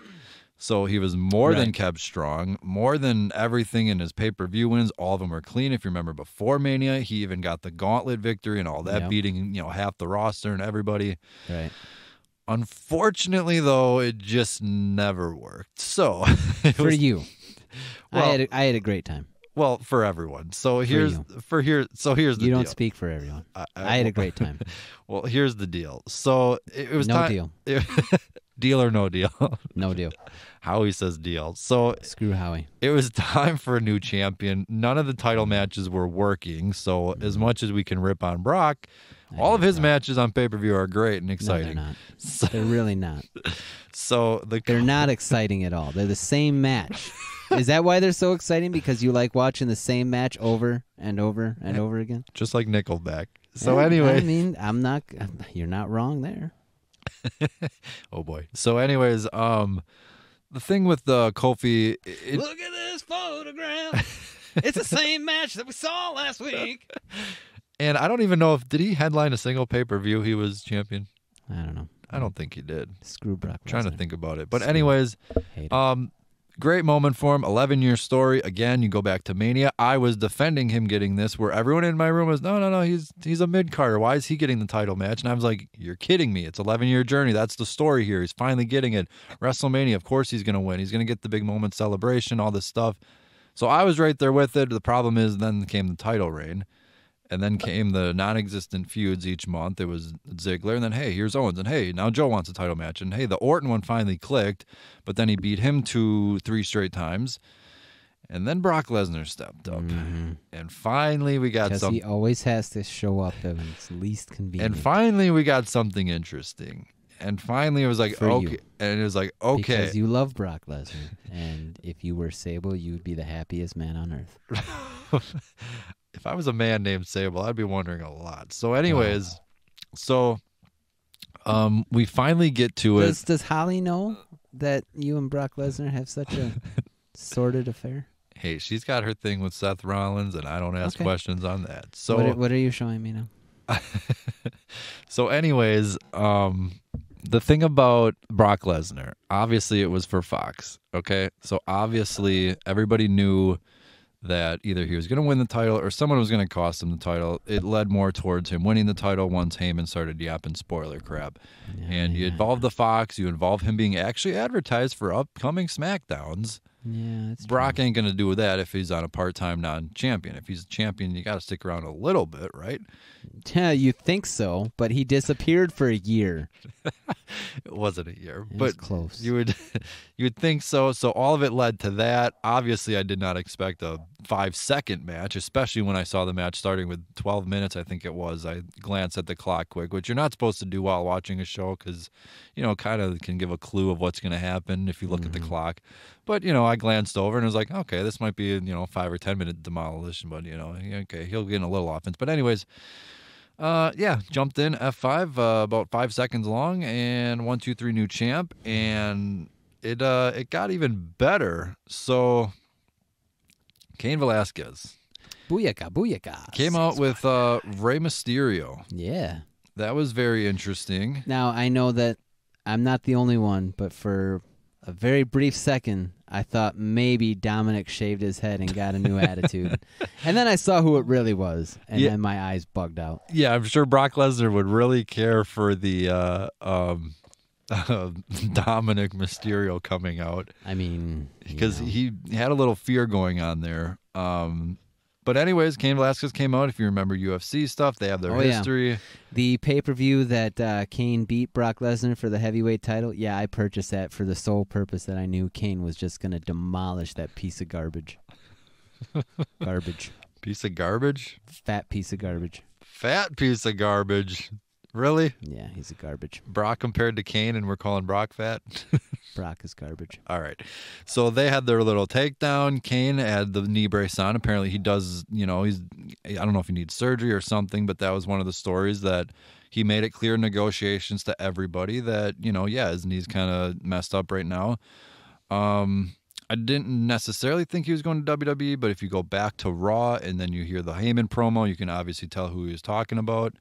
And WWE throwing around money with Fox and all that. It's like, yeah, they're probably going to outbid anybody that wanted him. Oh, yeah. They have the resources. So I don't know if he's officially done with UFC. I think he may kind of make the transition a little bit, but if he still wants to fight, I don't know how much Dana White and Vince McMahon will come to an agreement on It's a matter of buying him out of that contract. How much is that contract worth to you? Right. So the show ends a few minutes early, I think, actually, because Brock kind of just stood up on stage for a while pointing at Kane. What did you think of this ending? I like the ending because Brock looked like a scared little girl. I like to see Brock cowering. I like to see him meet his match, and I really can't wait to see Kane put a beating on him. I know he probably won't win the title, but it'll be nice to see him get beat down. Alrighty. And Yeah. what did you think of the actual match? We've talked about that already. Okay. Well, I will say It's garbage. It was a pile of crap, and I think it was insulting to Kofi. Okay, if his title reign had more, well, I was going to say more juice, but I'm sure you'd have a comment for that. But if Juice? You can't say that around Brock Lesnar. Oh boy, so You'll make him go wild to get the rage. get the wild. If his title reign had more juice, I would understand it. But Brock had enough juice for both of them. Hey, there's a lot of squeeze there. But anyways, there was I think it was a month or two where each time I was just like, yeah, it's time. Yep. It's coming. When's Brock coming in? And obviously the Fox premiere, that was the time. So I was ready for it. I would not have done the quick finish, but like Goldberg beating Brock at Survivor Series 3 years ago, that's what made it impactful. Brock winning in 10 minutes, it doesn't really make headlines. Yeah. Brock picking up Kofi and F5ing him, and that's it for Kofi's 6-month title reign. That's what made it so big, and now people will And hate. insulting. And people will now hate Brock even more. And isn't that the point? Is that possible? I don't know if Because I that's... can't stand him. I don't know I'd if like that's him to possible. just disappear. If I had the Infinity Gauntlet, I'd snap, and Brock Lesnar would be like, I don't want to go yet, Mr. McMahon. I don't want to go yet. That is very funny. So Brock Lesnar, the new champ, the rumor, depending on what you want to believe, is he is not actually... Cain Velasquez, has not officially signed with WWE. Yeah, I read that as well. So is it just working it out? Is it just a part-time thing? Whatever. But here's the other rumor. The other rumor is that those two will be battling in Saudi Arabia. I read that one, yeah. I would not do that. This feels like a match you can definitely build up for a few weeks. I would have Kofi get to Saudi Arabia and honestly lose in 2 minutes this time. And then at Survivor Series, a much bigger stage, and during the month, you can hype it up. And if they wanted to even hold it off till his knee is better in a few more months, they can do that too. I think this is a big match. I think it's something worth doing. So it's not just something to throw away in 2 or 3 weeks at the Saudi Arabia show. So I don't think, just get right to this. I don't think so. I think there's, I was gonna say more juice, but there's definitely more you can do with it. Brock Lesnar's champion again, not an entire big surprise. And the show opens with The Rock. Sucks. The show opens with The Rock and it closes with Brock. So any closing That was thought? horrible. Yeah, big closing thought. Screw Brock Lesnar. Okay, next. Well, I had a few more thoughts. No, you're up. Go for it. You can tout your love for Brock Lesnar and let him know exactly how you really feel. All right. Well, there's nothing to tout. I think that already went out of business. Do you have a Brock Lesnar pillow? That you hug every night? No, but tout went out of business. Just a pillow that says Brock on it, and you hug every night. No, I don't do that, but I do have my Mankind socks on. By the way, somebody at work had mentioned socks, and I'm like, oh yeah, I love socks. I buy a bunch of socks. And then she goes, all right, what do you got on today? Because I always have some ridiculous socks. Yeah. And I showed her, and it's Mankind with his mask on, the brown one, and then Mr. Sacco. And then there's a sock on your sock. So somebody looked at it. It was an older lady, and she looks at it, and she goes, is that a dog? I said, no. No. And that was just kind of funny. And a buddy of mine who did know just started laughing at it. Yeah, that's a dog. Thanks. That's what Mankind looks like, a dog. I mean, So, anyways, I might surprise you a little bit here, but... you say something disparaging about Brock Lesnar? No, I thought that was amazing not. and great, and just the way you should have ended the night. That's how you make an impact. Oh, that was horrible. TNA is listening. But anyways... Dixie? Interview? Dixie. Where are you? Next to Vince McMahon. Yeah. That is the interview I want right there. Can you Ain't gonna imagine? happen. The world exclusive Dixie Carter group. In the lab. Yeah. Asks about everything she did in TNA. Oh, my. That is a tell-all. But anyways, I will surprise you here. Okay.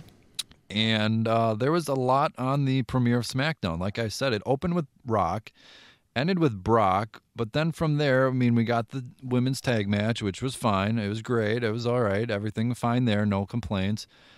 There wasn't, Undertaker, Stone Cold, all those, so I get it, the blue carpet special, and, sometimes you don't want to bombard us with legends, I'm guessing that's one of the reasons Rock showed up, because he wasn't going to share the spotlight with 10 other legends in the ring. If Rock's coming out, it's for Rock. It's for Rock, yeah. He's $1 billion movie star. He's not going to be out there with Hacksaw Jim Duggan and Sergeant Slaughter and Briscoe and Patterson, as much as he loves.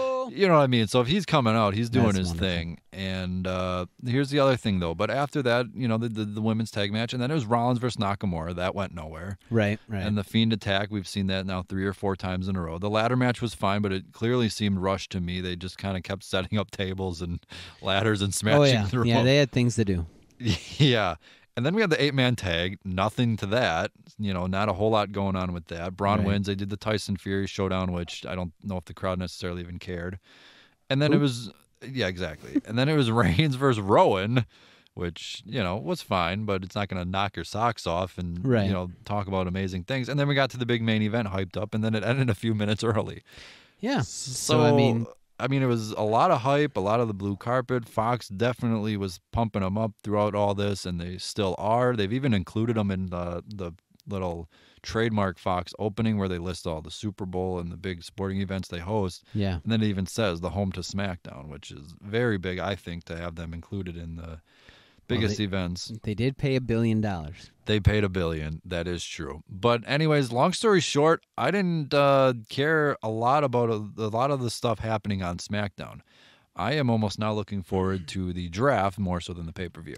Yeah, I have to agree with that. I mean, I just read down what happened on SmackDown, and did a lot of that matter? Did Rollins versus Nakamura? It was almost like a super show, really. Was it the 8-man tag? Well, okay, an 8-man tag, and it was basically an 8-man tag. So, and what does anybody get out of this? Right, so it was a whole lot of nonsense versus, say, an NXT, where it's just boom, boom, boom, stuff happening, and big-time card. But again, that's how it was. So I think it's time to talk about ratings. Ratings. Here we go. All right, so I don't think we'll do this every week. I don't necessarily care to each week. I think, though, for the first week, obviously there's a whole bunch of hoopla over it. Right. So I don't have it written down, but Raw had its best rating in 7 weeks. I don't know what that is. Dynamite got 1.4 million viewers. Yep. NXT 800,000?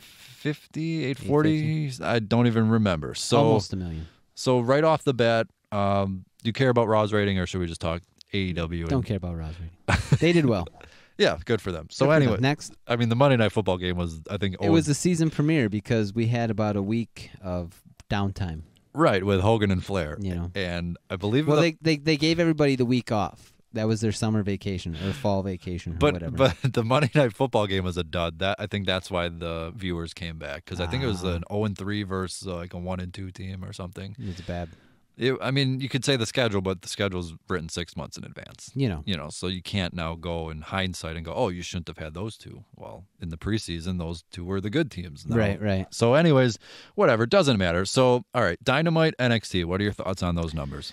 I think it was definitely a good opener for AEW. We'll see what happens as the time and everything settles down and you work your way into the storylines. I don't think they're going to hold that type of rating consistently. They're going to bump down to an average, but so will NXT, and then we'll just see which one edges out week after week. Yeah, AEW will go down, so hate to break it to everyone. NXT, you mentioned that they will kind of fall into theirs. I actually thought that the first 2 weeks is where they were going to be. Yeah. 1.1, 1.3. And then the reason they lost it 200,000 viewers obviously would be that small overlap with AEW. Right. And the story all along has actually been that AEW fans are not overlapping with WWE. Right. If you're ordering, say, Double or Nothing, it's a completely different audience than, say, ordered SummerSlam. And it's very interesting. So that tells me there's an extra million or so wrestling fans out there. Right. They're out there. They're now watching AEW. And then the 200,000 or so from NXT, that's the small group that chose AEW that night. Okay. So I would almost say NXT will, I know it seems weird because they just delivered an NXT TakeOver like card, but I would almost think they might bump up a little bit and then AEW will come back down. I think we all agree they will come back down. Right, yeah. I mean, you can only hype up the debut once, which will also get to SmackDown. And I think, like you said, they will hover then around the million. I think that's where they're going to be. Yeah, I agree. And I think it's just going to be a weekly back and forth of which one edges out the other. It's not going to be a total blowout from this point on. And for the record, I did go back to the podcast when it was announced NXT was going to USA on Wednesdays. Okay. And I did say AEW would win the first week. You did. I remember that. I said Dynamite would win the first week. NXT would win over the long haul. Yeah, because it's a marathon. It is a marathon and not a one-night sprint, as whatever that weird statement was meant for. But I will stick to that. If you were following me on Twitter, and where can they find you on Twitter? Another plug, cheap one. I mean, as cheap as we can make them. Oh, then I can make them very cheap. It's at Justin Watry. But if you remember, if you were following me on Thursday afternoon or Thursday morning, I don't even know what time I was doing it, but before the numbers came out, I was kind of saying where they were going to be. And then, sure enough, at 3 p.m. our time, Central, is when the numbers come out. Yeah. It was pretty much right where they were. AEW over 1 million, NXT about 1 million. So that's You about called where it was. there, Chief. And the other part was, I know from Buzz, and I saw different posts on Twitter about like the Google searches. Yeah. AEW was like 3 or 5 times NXT. Everything with the traffic and the search. Yeah. It was AEW by a wide That kind of makes mile. a little more sense because you have a few more unknowns. I think, yeah, obviously the premiere and then all the hype around the premiere, TNT, and I would also say, the quote-unquote internet audience. Yeah. Of course, they would be IWC. Of course, they would be gunning for AEW Dynamite more so than NXT. But again, there is that overlap because I think they are very similar products in a lot of way. But obviously, with the arena versus the Full Sail, there's the difference there. Yeah, that definitely was a production change. Was that AEW had a bigger show type of feel. Oh, absolutely, it was. It felt big time right from the opening. Yeah. And I wrote in my 411mania.com column. Cheap plug. That is a blessing for them over NXT, but it is also a potential curse. Say some weeks don't draw so well, then you're stuck with a 20,000-seat arena and very darkened and a arena. lot of black cloth. And a hefty bill for booking that arena. Right. Versus WWE, who's good with Full Sail each week. If I understand, if it's any the same as kind of the music industry, whenever they come to a town, they have to guarantee a venue a certain number of fans before they get paid. So you have to draw in, with music, at least here in Milwaukee, there's a venue called The Rave. And these numbers, I'm just kind of going off the top of my head. I have no background, but let's say you go to The Rave.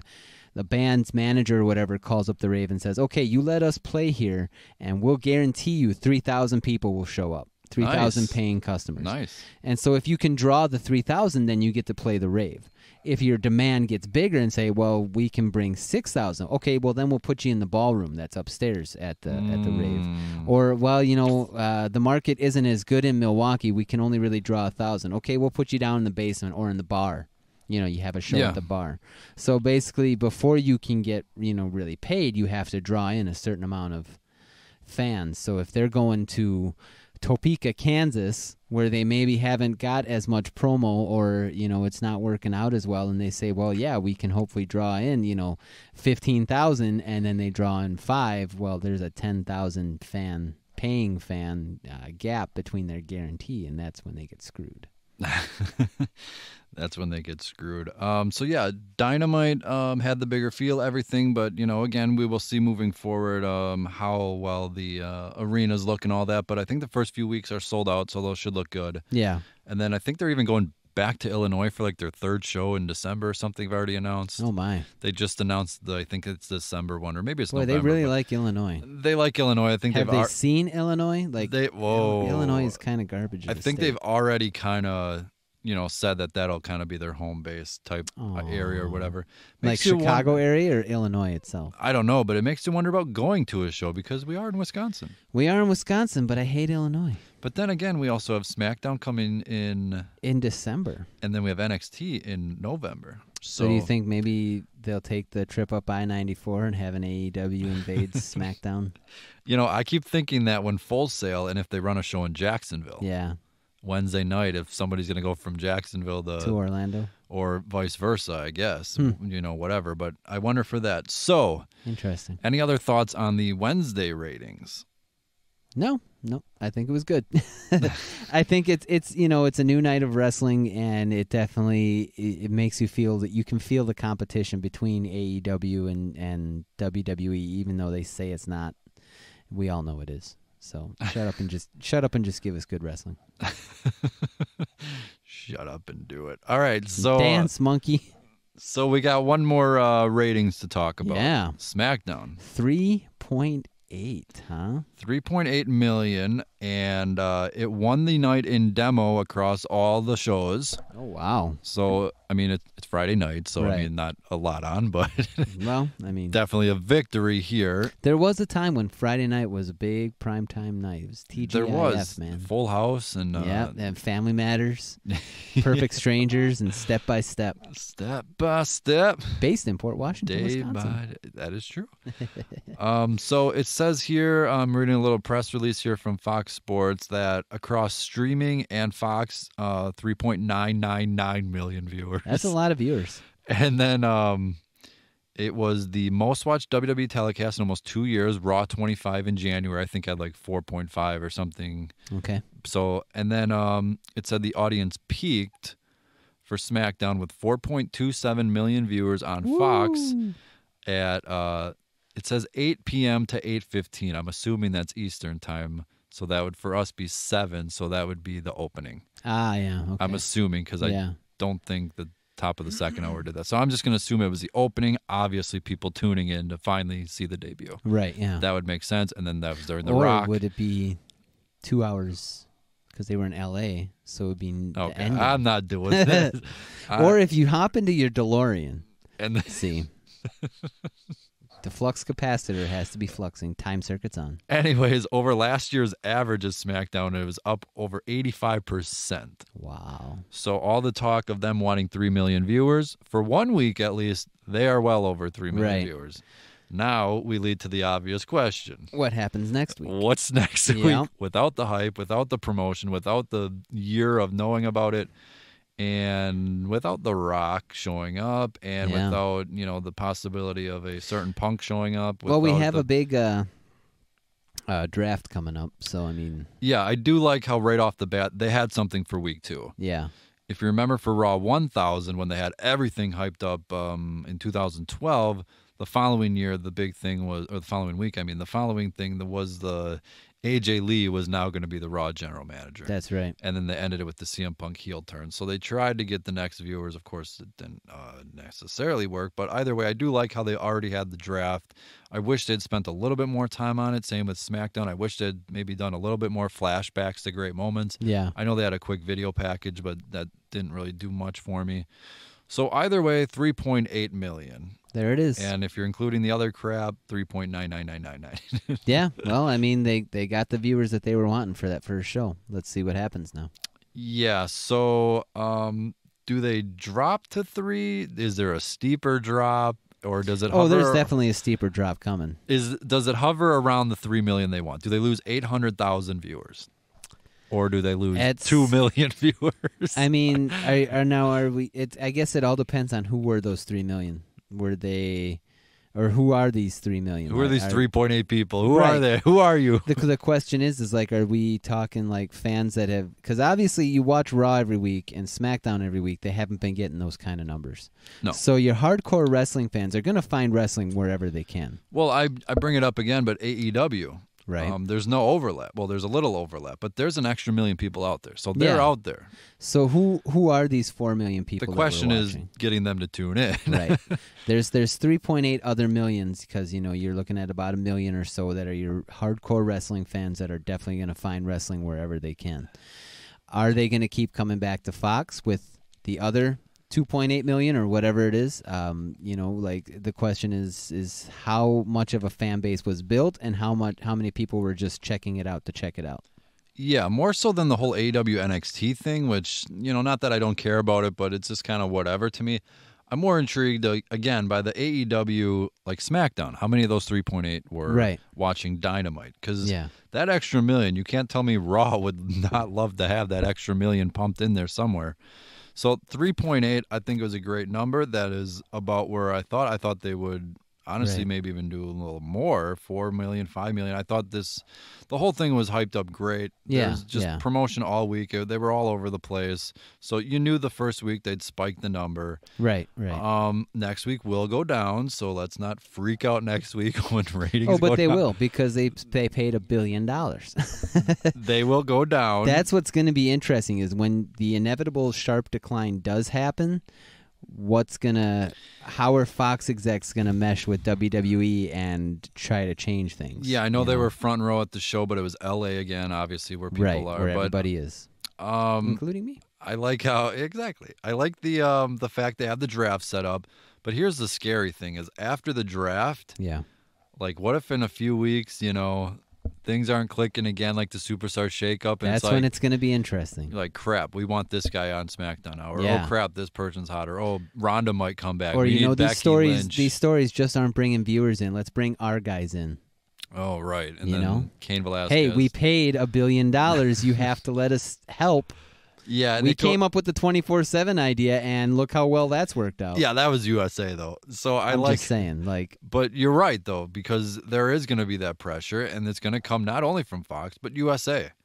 Like we don't know what's in all these contracts. How much control do they have? And you know what the scary part is in 2 months, XFL also then will have all the head honchos and networks coming at Vince. Right. So he may want to take cover in the next few weeks. Yeah, it could go really, really well, or it could go really, really bad. I don't think there's any middle ground. Yeah, I mean, they're getting these billions, and that's great and everything, but then suddenly you got a whole lot. Yeah, then you have to come up with the product for these billions. Yeah, so it's messed up. I would say ratings fell about where I expected all of them to lie. Yeah. Now the question, of course, is, what happens next week? And I mentioned this before, but the original XFL opened with record numbers. Right. I think then it was sharply dropped. I want to say it was either week 2 or 3 where it was like one of the biggest drops in history. By the end of the season, it was done. Yeah, and hopefully they can learn from their mistakes and actually give you quality football instead of this ramshackle mutant version of it. And AEW is not TNA, but I will mention when TNA went to Mondays in 2010, they popped a big rating. Right. And the Hulk Hogan. Didn't they have Hulk Hogan? Yeah. Hulk Hogan debuted on it. That was the big hype all I remember night. They promoted that on the radio. That was nuts all week. They even got a UFC spot, which was big at the time. Yeah. And you could tell that they weren't necessarily wanting to hype it, but they did. And, I mentioned this in my column, 411mania.com. Cheap plug. Cheap plug. The Hogan segment itself drew 3 million viewers. By the following week, when TNA came back, they actually went back to Thursdays before officially moving to Monday. Mm-hmm. But by the time they went back to their original spot in Thursdays, they were back to their usual 1.0 rating that they get every single week. Exactly. Well, at the time they did. Yeah. Now it's even worse. No, it's not even close right now. I don't even think they're on TV. Oh, boy. So anyways, so again, AEW is well past, I think, TNA already, and I think, they're not going to do that. But again, it's just an example that, you're going to pump the first week. We know that. It's what comes after it. Yeah. So we have a pay-per-view coming up on Sunday. Oh, really? I believe we have 4 matches announced. Yay! It's going to be nice and short. I get to go to bed early. I actually thought there was only 3 matches announced. Yeah, we had to refresh your memory before we went on air here. Right. All right, so we'll start with it. Bailey and Charlotte again. Oh. My bad. Yeah, again. So here we go. Yeah, this you know this story. You've seen it before. Not a whole lot of buzz for this compared to last month where it was the 4 horsewomen headlining the matches. Right. And now they're doing it again. It's just like, oh, okay. Here we go. Yeah. All right, cool. All right. Let me know how this one turns out. I've mentioned this a few times, but this pay-per-view is just very intriguing to me with the draft coming up, and hopefully the roster's actually staying the way they should and not wild card rules stuff. But because Raw Superstars on SmackDown. Right, exactly. So and Finn Balor's in NXT. Right, exactly. Cats and dogs living together. And other NXT people going to Raw. Because that happens. Because it just happens. So I mean, I would assume Bayley retains, but this will go into the next match. I've said this a million times. I have no idea how all this is going to shake out. It's very confusing to me. I'm always confused. When am I not? Good point. So let's just move on to Let's move on. Daniel Bryan and Roman Reigns versus Eric Rowan and Luke Harper. Not no DQ. It's not a street fight or anything. So It's this just a tag match. seems to be just a legit tag match. You've already kind of tipped your hand. You think Bryan's going to turn? I think Bryan's going to turn. Okay. And then the match will be a disqualification. Roman will win by DQ. They'll get beat up on, and then maybe somebody will come out and say hi. Or it'll just be a major turn, and Bryan will put on a jumpsuit. And Do we get a Rollins and Reigns reunion? If Rollins loses the title, he'll need something to do. I mean, he could. And then they battle Bryan's family. Yeah, there's that. I'm gonna play. Would he want to come out and do running right after he gets the crap kicked out of him by the Fiend? Oh no, I'm not on this show. I mean, later on in the weeks to come during the draft, when Right. Reigns is beat down every week. Someone needs to save him, and then Rollins, his brother, comes out after being decimated by the Fiend. Well, if Balor could come out with a new haircut and smiling. Yeah, that's true. So Rollins is going to cut his hair. Okay. Oh boy. Well, no, I don't think so. But anyways, I'm gonna play dumb here. I'm gonna be naive and assume Bryan is for real and not setting him up. I'm gonna buy into poor it. Mark. I'm gonna Poor Mark. wait. Who's Mark? There's a Mark here. Somewhere. There's My brother-in-law. All right. Thanks for the rental car deal. Get this mirror out of my face. The thing with Bryan, I understand the heel and he's just gonna go right back to it, but it's hard to come back when the guys beat him down. Again, I get it, like you're taking one for the team or you're sacrificing yourself or whatever words they want to use down the road. They've done it before. They've done it before, but I'm just going to say Bryan is cheered and back kind of where he is. I hope you are an intoxicating drug. I hope. Speaking of I hope Sasha and Becky have a freaking awesome match inside the cell. Yes, I agree. I hope it does the women proud. Yes, I love the match last month. I actually loved the DQ finish because I didn't think either of them could take a loss, especially before the Fox premiere. Now we see why. But is it time now for Becky 2 belts to go to 1 to go to 0? What do you think? It almost feels like it's primed for a title change, especially if she's going to SmackDown. I could definitely see her, having to drop this one. The other, of course, argument, which goes back to the other women's title match, is Sasha could lose and then stay on SmackDown. And then Becky could just kind of stay where she was. But I'm not sure Sasha then should be losing so soon after returning. Right. It'll be interesting to see how this all affects, if it's going to have any indication to the draft. And I guess this is shaping up that kind of stuff. Yeah, I think it definitely will. So as the matches are going on during the night, which I don't know what matches, but right. I think it's going to be very important to kind of be adding up of this person to Raw, the IC to the US. You got to separate them. You can't have all the tag titles on one show. You can't. I mean, you could try. They have. You could. You could. Fox may have put that in the contract. You never know. All the titles are on show and Brock Lesnar and Becky Lynch. Okay. Sure, Fox, give us $1 billion. I mean, that could be how the negotiations go. But, a part of me does want to pick Becky, honestly, because I'm not sure her and Rollins will both go to SmackDown. But Sasha probably needs the win here. She can kind of run all over Raw. But again, that's splitting up her and Bayley. And that's probably not what they want. Well, I mean, again, this is a rabbit hole that you're just going down. We're going down it because guess what is up next? Uh-oh. The Fiend. Yep. He is challenging Seth Rollins for the Universal Championship. This will be intriguing because, they have a tendency sometimes to have the champion get beat or, have a competitor get beat down just for him to come back and be awesome, and get the revenge that he deserves or whatever it is. So, but then again, if he's going to SmackDown, there's that. Or are we keeping the Fiend looking strong? So he, is it time for him to win the title? I don't know. Again, here's another rabbit hole. Yeah, here's the thing also. As much as Becky has been promoted on SmackDown, so has the Fiend. Yeah. And again, take it for what it's worth, but apparently a Fox executive had mentioned he wants the Fiend. I did see that, yeah. So again, take the source for what it is, but again, that goes back to, so wait, Rollins and Becky are going to retain when their opponents probably need this victory a little bit more. Right. So then they both retain, but then that means the Fiend loses, and he's taking out Rollins every single week. So what? Now Rollins has learned the secret sauce and can beat him? He's got it figured out now. He's got it figured out. He's had the mandible claw applied to him enough times. He can figure it out.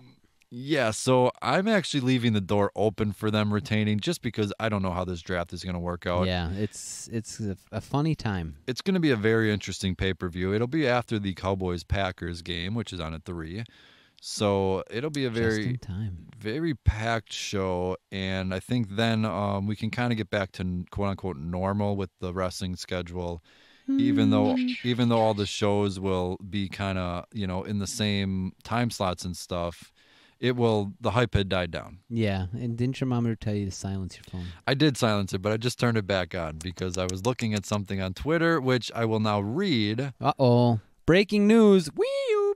No, it's not about the Mae Young Classic returning or Jeff Hardy being arrested again. So I'm just going to read the comments because I asked for them on Twitter. So I have no idea how to pronounce this, so go ahead and yell at me. I will. DJuro. DJURO. Spell it again? DJURO. Juro. I thought the it was D is something. silent. I thought so. So about the Kofi. Okay. He said the Kofi. The Kofi. He wrote, "Still made history at WrestleMania. If I told you last year at this time he would have held the title for 6 months, you would have called me crazy in 80 languages." I mean, so he's got a point. He's looking at the bright side of this. Yeah. He's looking at the positive. Kofi just held the title for 6 months. But screw Brock Lesnar. And that goes back to, you know what? If he was going to lose it, who is he going to lose it to? Randy Orton? Probably not. Kevin Owens? But he just gets injured and has to vacate it. Vacate it and win the Rumble and win it back. There you go. There you go. That works. There you go. Big storyline right there. And then, of course, for Anthony, this name I can pronounce. Hey, nice job. Nice. We got Anthony. He says, Kofi was going to take the L. That fast was lame. I agree. The storyline with Ray, everyone knew Kane would come in. Yeah. Well, like I said, for a minute there, I thought it was Dominic with a shaved head. But so is it the quick loss or is it just the loss? Yes. Now, it's the quick loss to Brock Lesnar. Okay, so screw Brock Lesnar. That pile of garbage can sit at home and bathe in his money. And bathe in sable. So anyways, that was disgusting. I almost think it was the quick victory, but again, that's the same thing. Goldberg beating Brock at Survivor Series, it's like, all right, cool, he's back. But him beating him in a minute and 20, 40, whatever seconds it was, that's what made the impact. That's what made it so great. So I think it was mostly just people are not happy that Kofi's flushed. Nope, wrong. His brain's flushed down the toilet for... Okay, so any closing thoughts on this big week? Is it exhausting? Is it over with? Did you do all right? Is there a lot of crap we probably missed that we haven't talked about? I did fine. I'm excited for it. Brock Lesnar sucks. And the bigger question is, are you going to watch the pay-per-view on Sunday? Yeah, probably. The 1 hour pay-per-view with 4 matches. With 4 matches, yeah. Well, I mean, it won't eat up too much of your time, so... All right, we are going to end things here with my usual plug. You are listening to the 411 Foresight Wrestling Podcast on the 411 Podcasting Network, iTunes, Spotify, Stitcher, Google Play, and, of course, YouTube. And you already know about 411mania.com, where you can find my audio, great columns, and everything else. Steve, what do you got? Hey, I'm in a project called the Resonant Complex. We have a debut album, North Avenue, available everywhere that music is sold, all digital platforms and streaming services. So go ahead, search the Resonant Complex, and smash that like button. Smash that like button right now, listening to the Resonant Complex. My heart racing faster than the speed of light, and in your eyes I see the stars tonight. I can see it all. As I fall, I'm yours, be mine, come or whatever. Take my hand, we'll run away forever. I can feel it all as I fall. Blinded by the lights surrounding your smile, my head is like a carousel running.